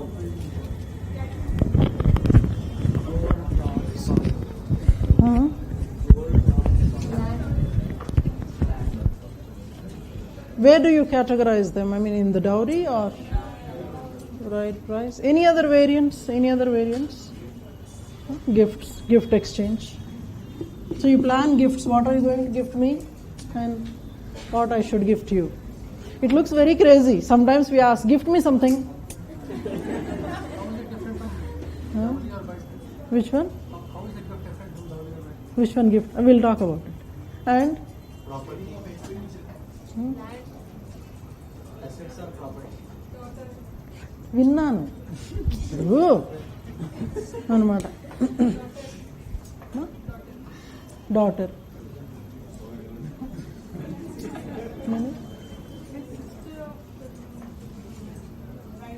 Free May 1+1 offer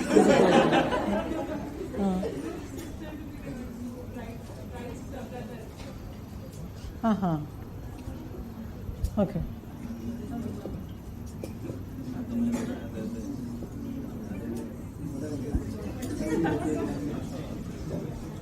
not wife exchange ఆ ఊహ ఎంత బాగుందో అంట. Maybe we'll stick to them. I'll start with, as Madam was talking about sister exchange. It's like I marry your sister, you marry my sister, so that checks and balances are there. You treat my sister properly, I treat your sister that way. Otherwise you'll have it. But suppose you have no love lost for your sister, you're not really bothered. Or maybe you want it that way. She had troubled you all these years. Let him trouble her. Settle scores.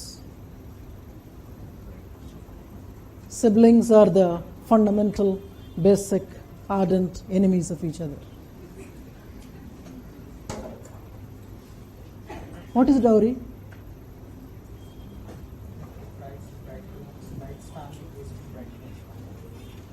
Price అన్నావు నాలుగు ఖర్చుకొని తప్పకన Form of economics.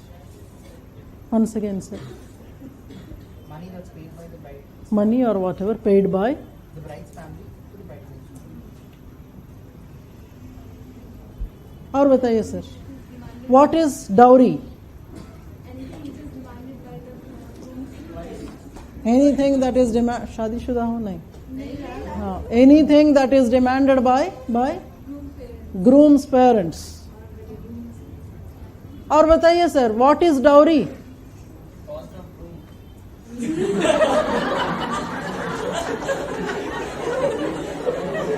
Telugu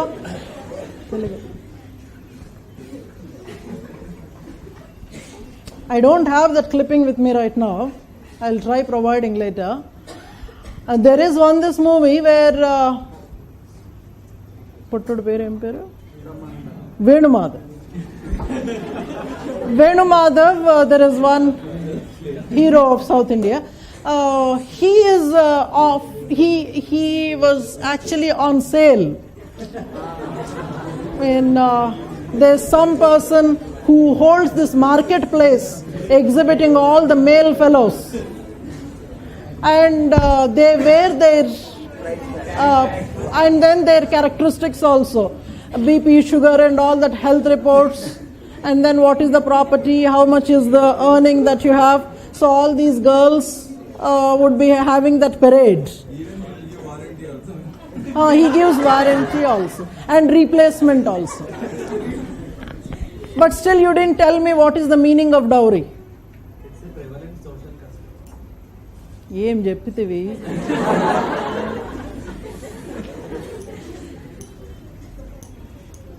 Is it something given by the bride's parents to the bridegroom?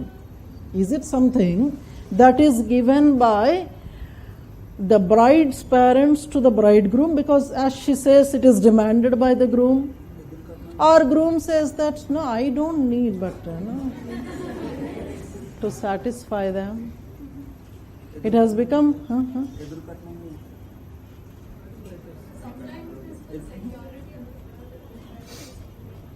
More is the dowry. That's the reason why brides are demanding dowry for them these days. They are asking their parents to pay dowry so that they will be happy. But the whole thing is not based on the concept. The concept is dowry is kanya dhan. Dowry is kanya dhan. It is something that is given by the parents to the bride. But when it came to practice, the whole meaning of it got lost. For their own satisfaction, maybe for the convenience of the girl, you are giving something as kanyadhan. She should not be sent empty-handed. That is the philosophy. You started making use of the philosophy for your own benefit, irrespective of gender, for your own benefit. That is dowry. So generally, when I say dowry, you are taking the girl from that household. Along with the girl, you are getting money or whatever, the dowry. Generally, it has to be give and take. It has to be give and take. You are taking girl, you will have to give something in return. But you are taking girl, you are taking... So when a Brahmin comes to organize puja, there is a practice that you give dana along with dakshina. He won't accept dana if there is no dakshina. This is dana, kanya dana. This is dakshina, meaningful. Without dakshina, there is no dana. When it comes to bride price, suppose this is the groom's side, this is the bride's side. So, bride moves in this direction, price moves in the opposite direction. Bride moves in one direction, price moves in the opposite direction. You are taking away a person from that family. You are giving a compensation.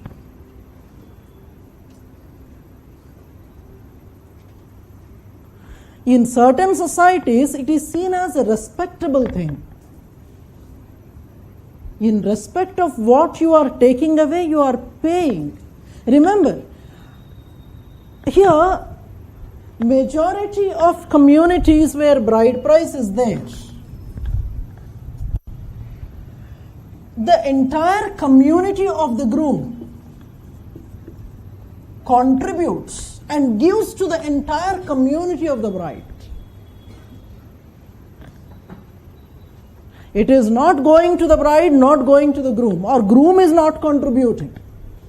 It is the entire community of the groom that contributes bride price to give to the entire community of the bride. Did you understand? See, the conceptual understanding has to be there. In Islamic societies, there is a practice of bride price. But that is another variant, which was not similar to what we found in the earlier days of Islamic society. The bride price, as we see, that at the time of marriage, such and such amount on which the marriage is being solemnized. There what is happening? The groom is supposed to pay to the bride. Groom is supposed to pay to the bride in the Islamic society of mostly contemporary times. And interestingly, that has to be paid at the time of nikah itself. 99% of the marriages it doesn't happen. It is there in principle written on the paper. कल से तो सब कुछ तुम्हारा ही है.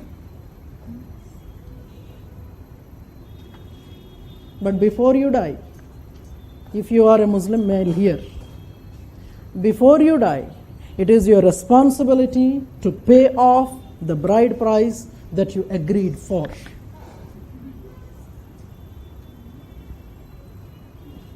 People don't go to that level of understanding.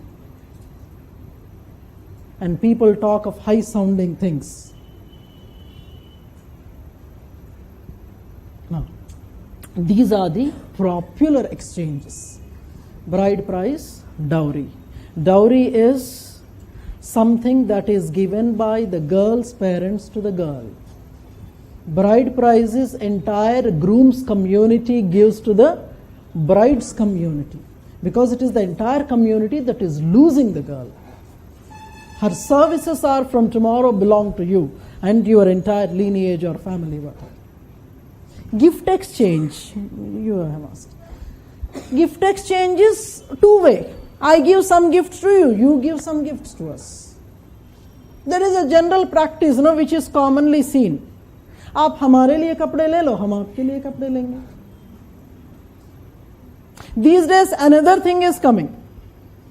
We don't like what you purchased, so I give you money, you give me money. It may be the equal amount. It's a ritual giving.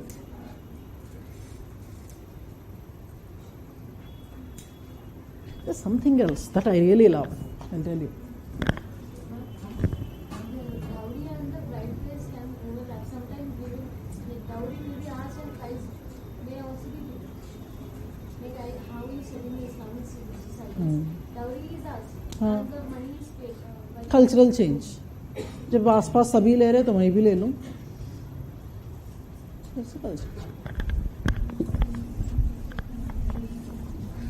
Sir, I love this one.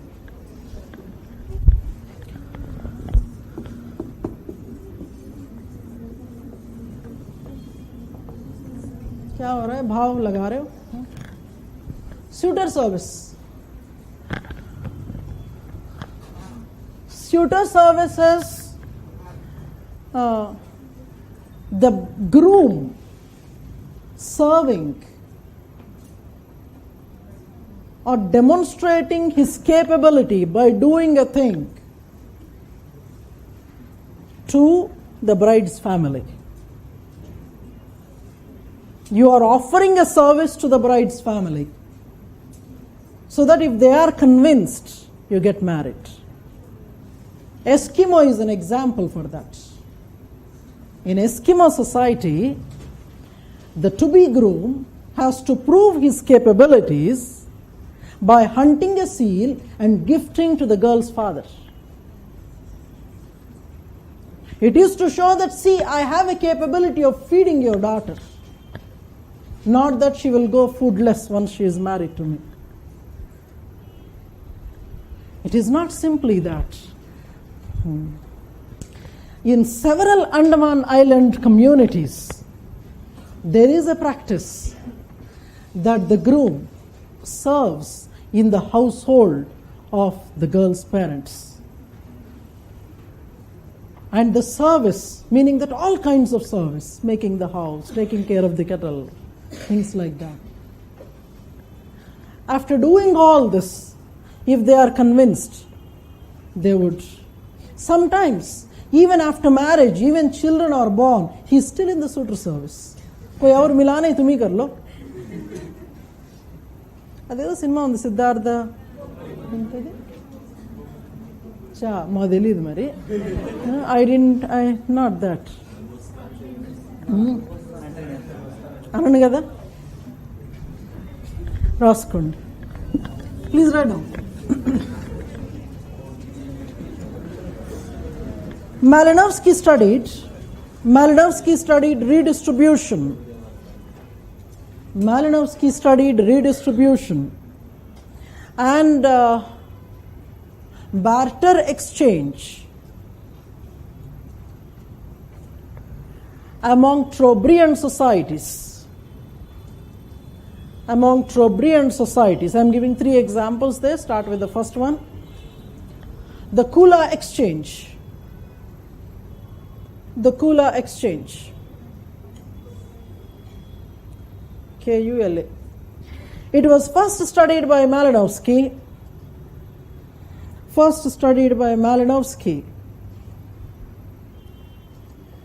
Systematically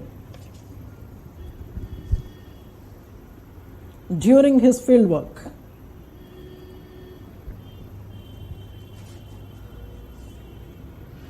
It is a ceremonial exchange.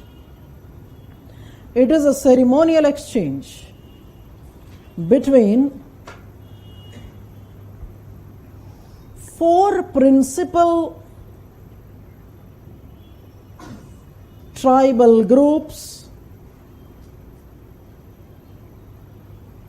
of the Trobriand.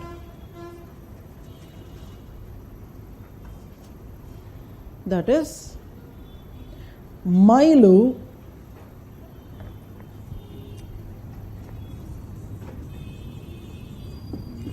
Papuans,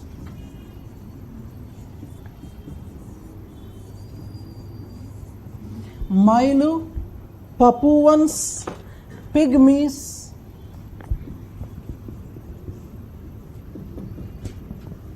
and Massium. These populations, Massium, these populations inhabit the chain of islands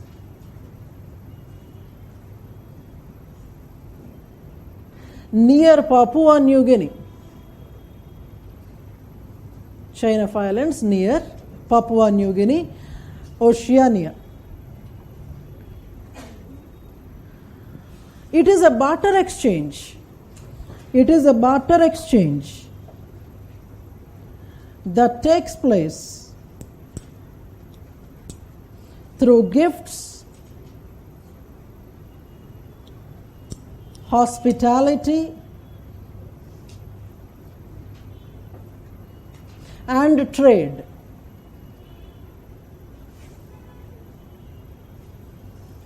It involves economic, political, social, recreational, and cultural values.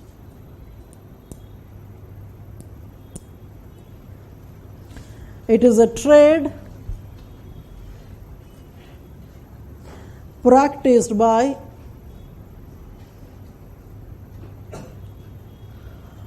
a closed circuit of islands,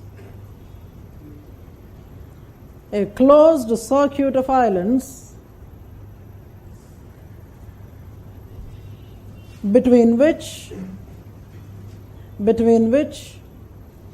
exchange of 2 groups of articles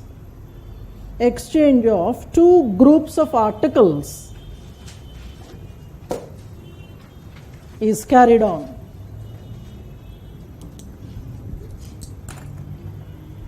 First group,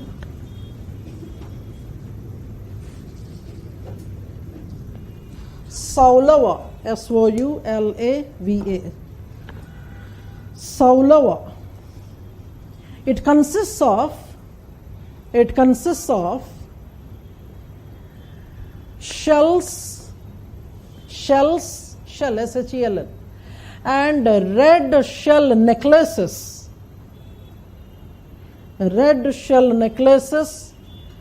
and pottery that can be exchanged that can be exchanged only in a clockwise direction.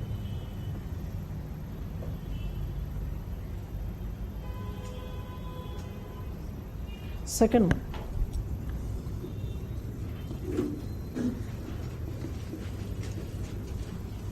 We pronounce it as Mawli, M-W-A-L-I, Mawli. It includes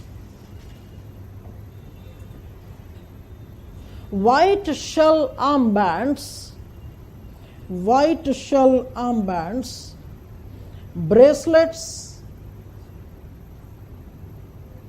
that move in a counterclockwise direction.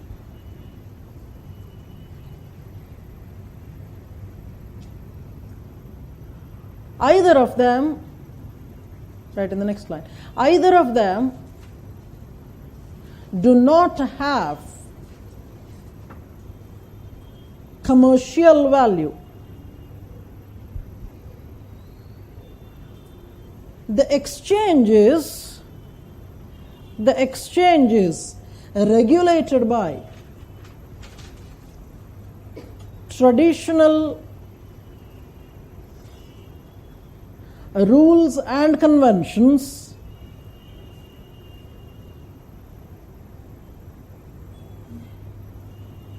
accompanied by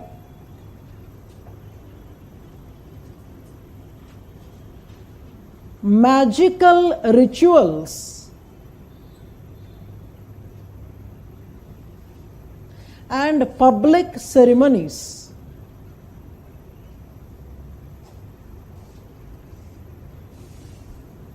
The Kula exchange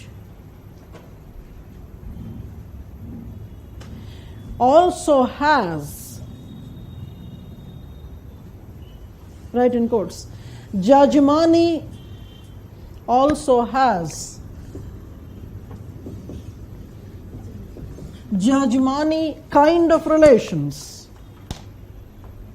Jajmani kind of relations. That is, based on the principle that Kula is an intergenerational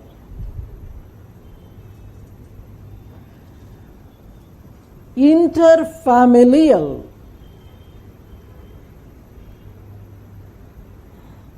and more or less a permanent relation. Right in the next paragraph. The social stratification is evident in Kula. Social stratification is evident in Kula. That is, women and children cannot participate, and not all men can participate. Only those in recognized positions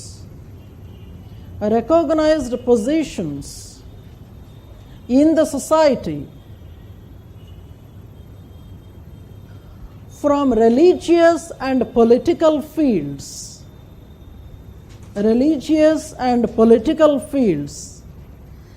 can exchange goods.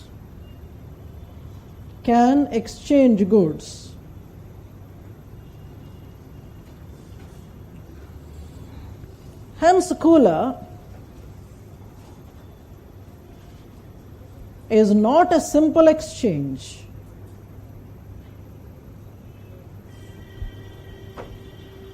For the natives, it has an integrational aspect.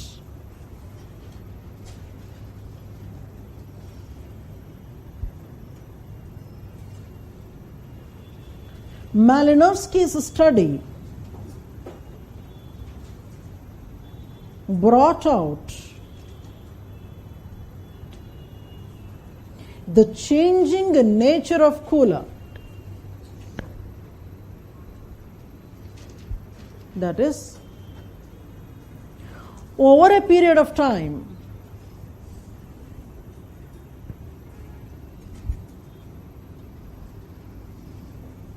the participants in Kula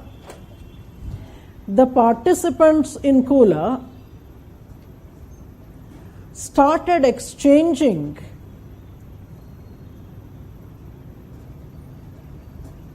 items of economic value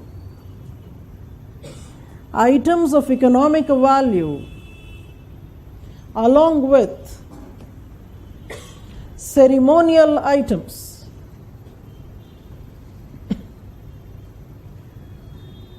This helped in the survival of the groups.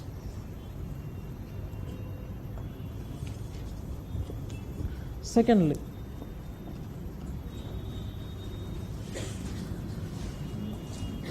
we were speaking of something yesterday. Yuri-Gubu system.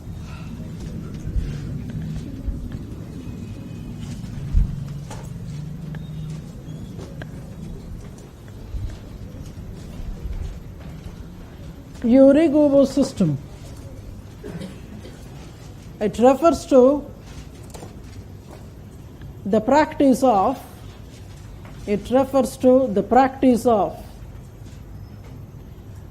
brother gifting 3/4 of his annual economic earnings to his sister's husband, along with the ceremonial items.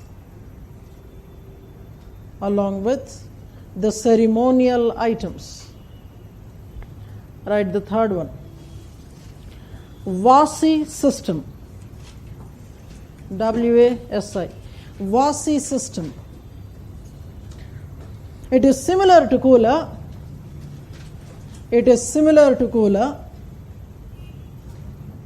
Where the exchange is between coastal and inland populations.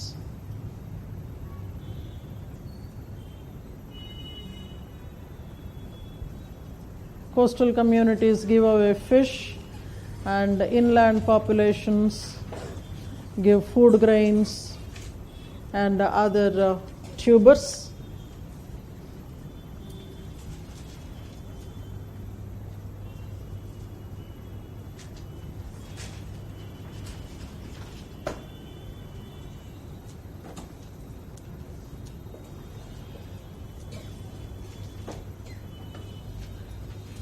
Keep writing. The exchange also is regulated by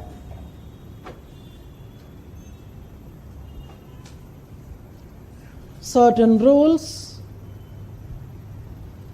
such as the inland communities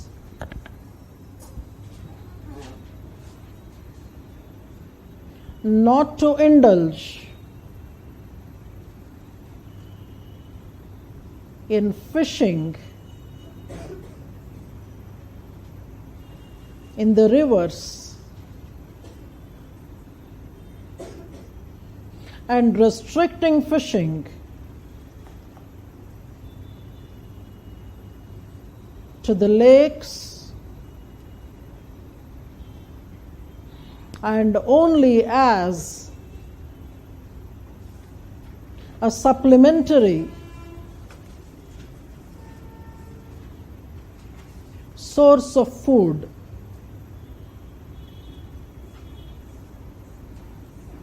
Similarly, cultivation of food grains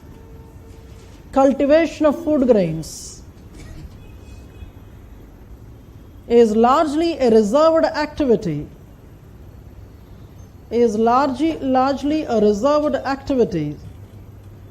of the inland populations.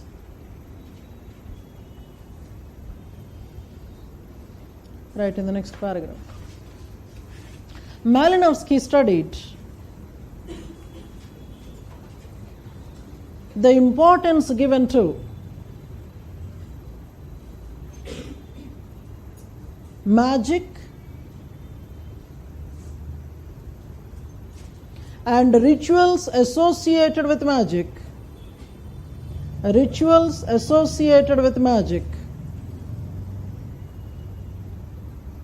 in the Trobriand society.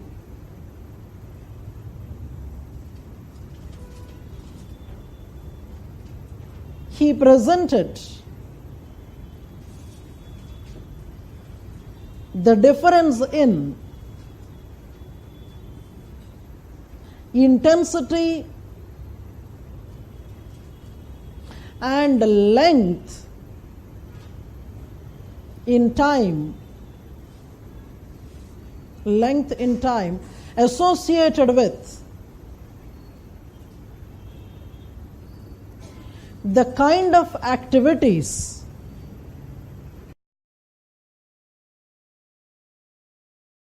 for which magic is performed.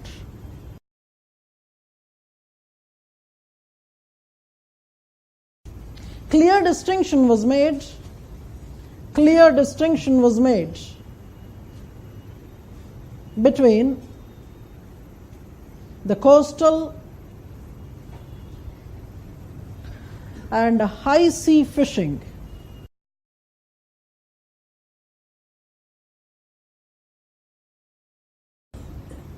Come to the next one.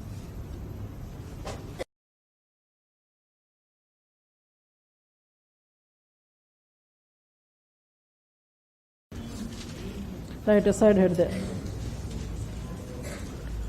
Kinship studies.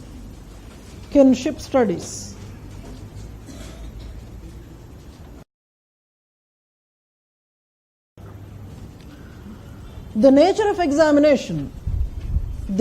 examination of kinship was different from evolutionary writers.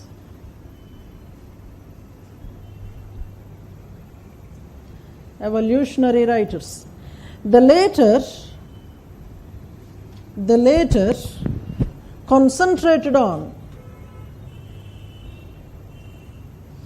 origins of kinship systems.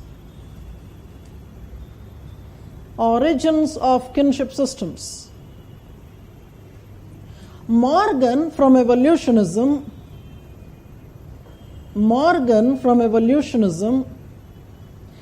Rivers from diffusionism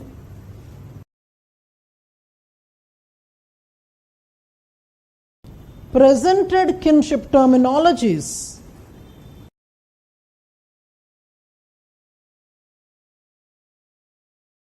from different perspectives.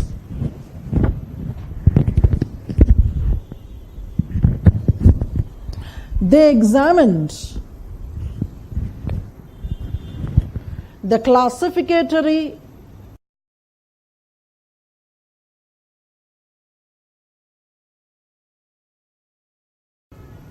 and descriptive terms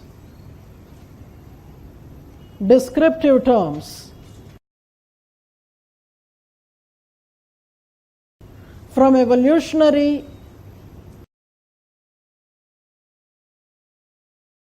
and diffusionary perspectives.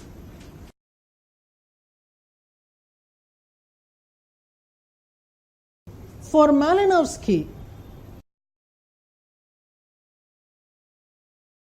elaborate discussions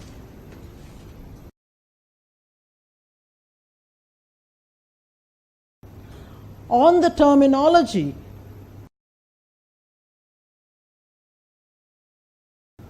is a futile exercise. Instead, he found it more useful to study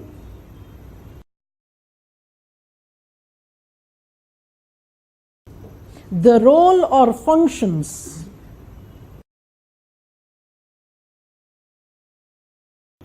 of institutions of kinship and family.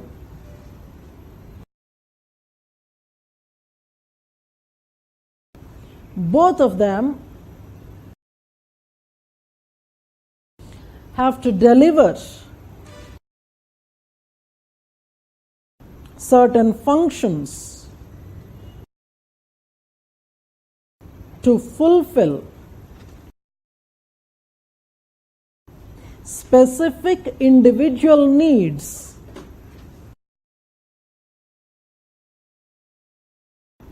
that he listed in his theory of needs.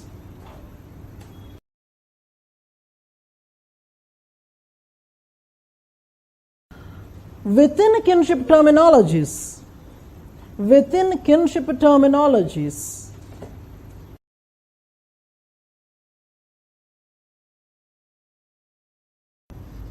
if by addressing certain kins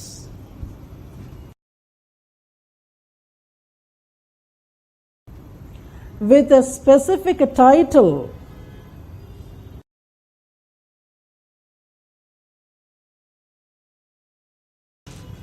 helps the individual in the fulfillment of certain individual needs, such an exercise has a utility.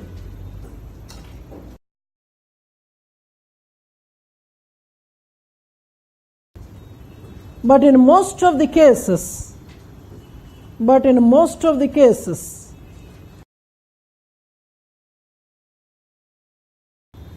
the ethnographers earlier to Malinowski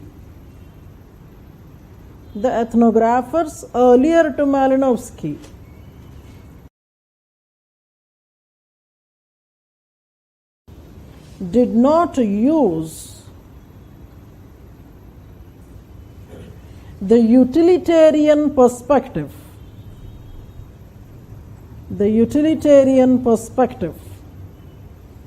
Sir, I stop there. We would begin with theory of needs in tomorrow's class, followed by functionalism. So I think three major things are left out. One is functionalism, theory of needs. Third one is magic and religion. But I would also want to add one topic for this batch specially, that is Malinowski and how he had studied culture change. That is one question that is expected for this year. Malinowski, how he had studied culture change. I leave you there. Have a good time. Sir, if at all, I did not finish. If at all your email IDs are not given properly, you update there. Because whatever names that will be made available today, I will stick to that list so that from tomorrow I am starting to send you the required material. And trying to finish off this, your planner.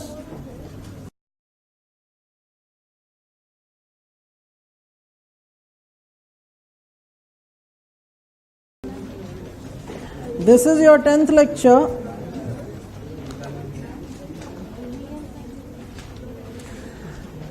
certain terms we discussed.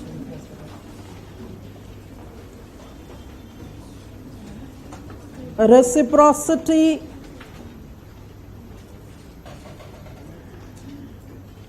etic and emic,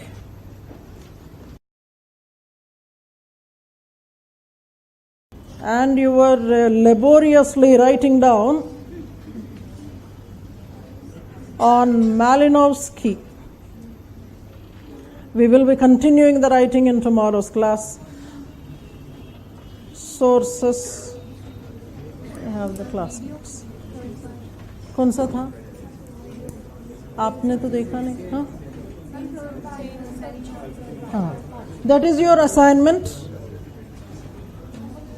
The video that you will have to watch back home, third in the series, Tales from the Jungle, Malinowski.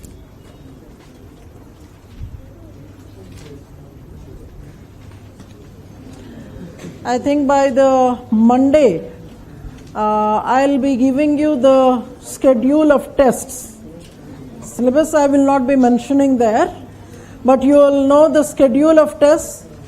The basic understanding is whatever syllabus we will be finishing, the test will be cumulatively done, unless otherwise specified that see we are restricting to maybe archaeology, we are restricting to particular things. But otherwise your test will be cumulative.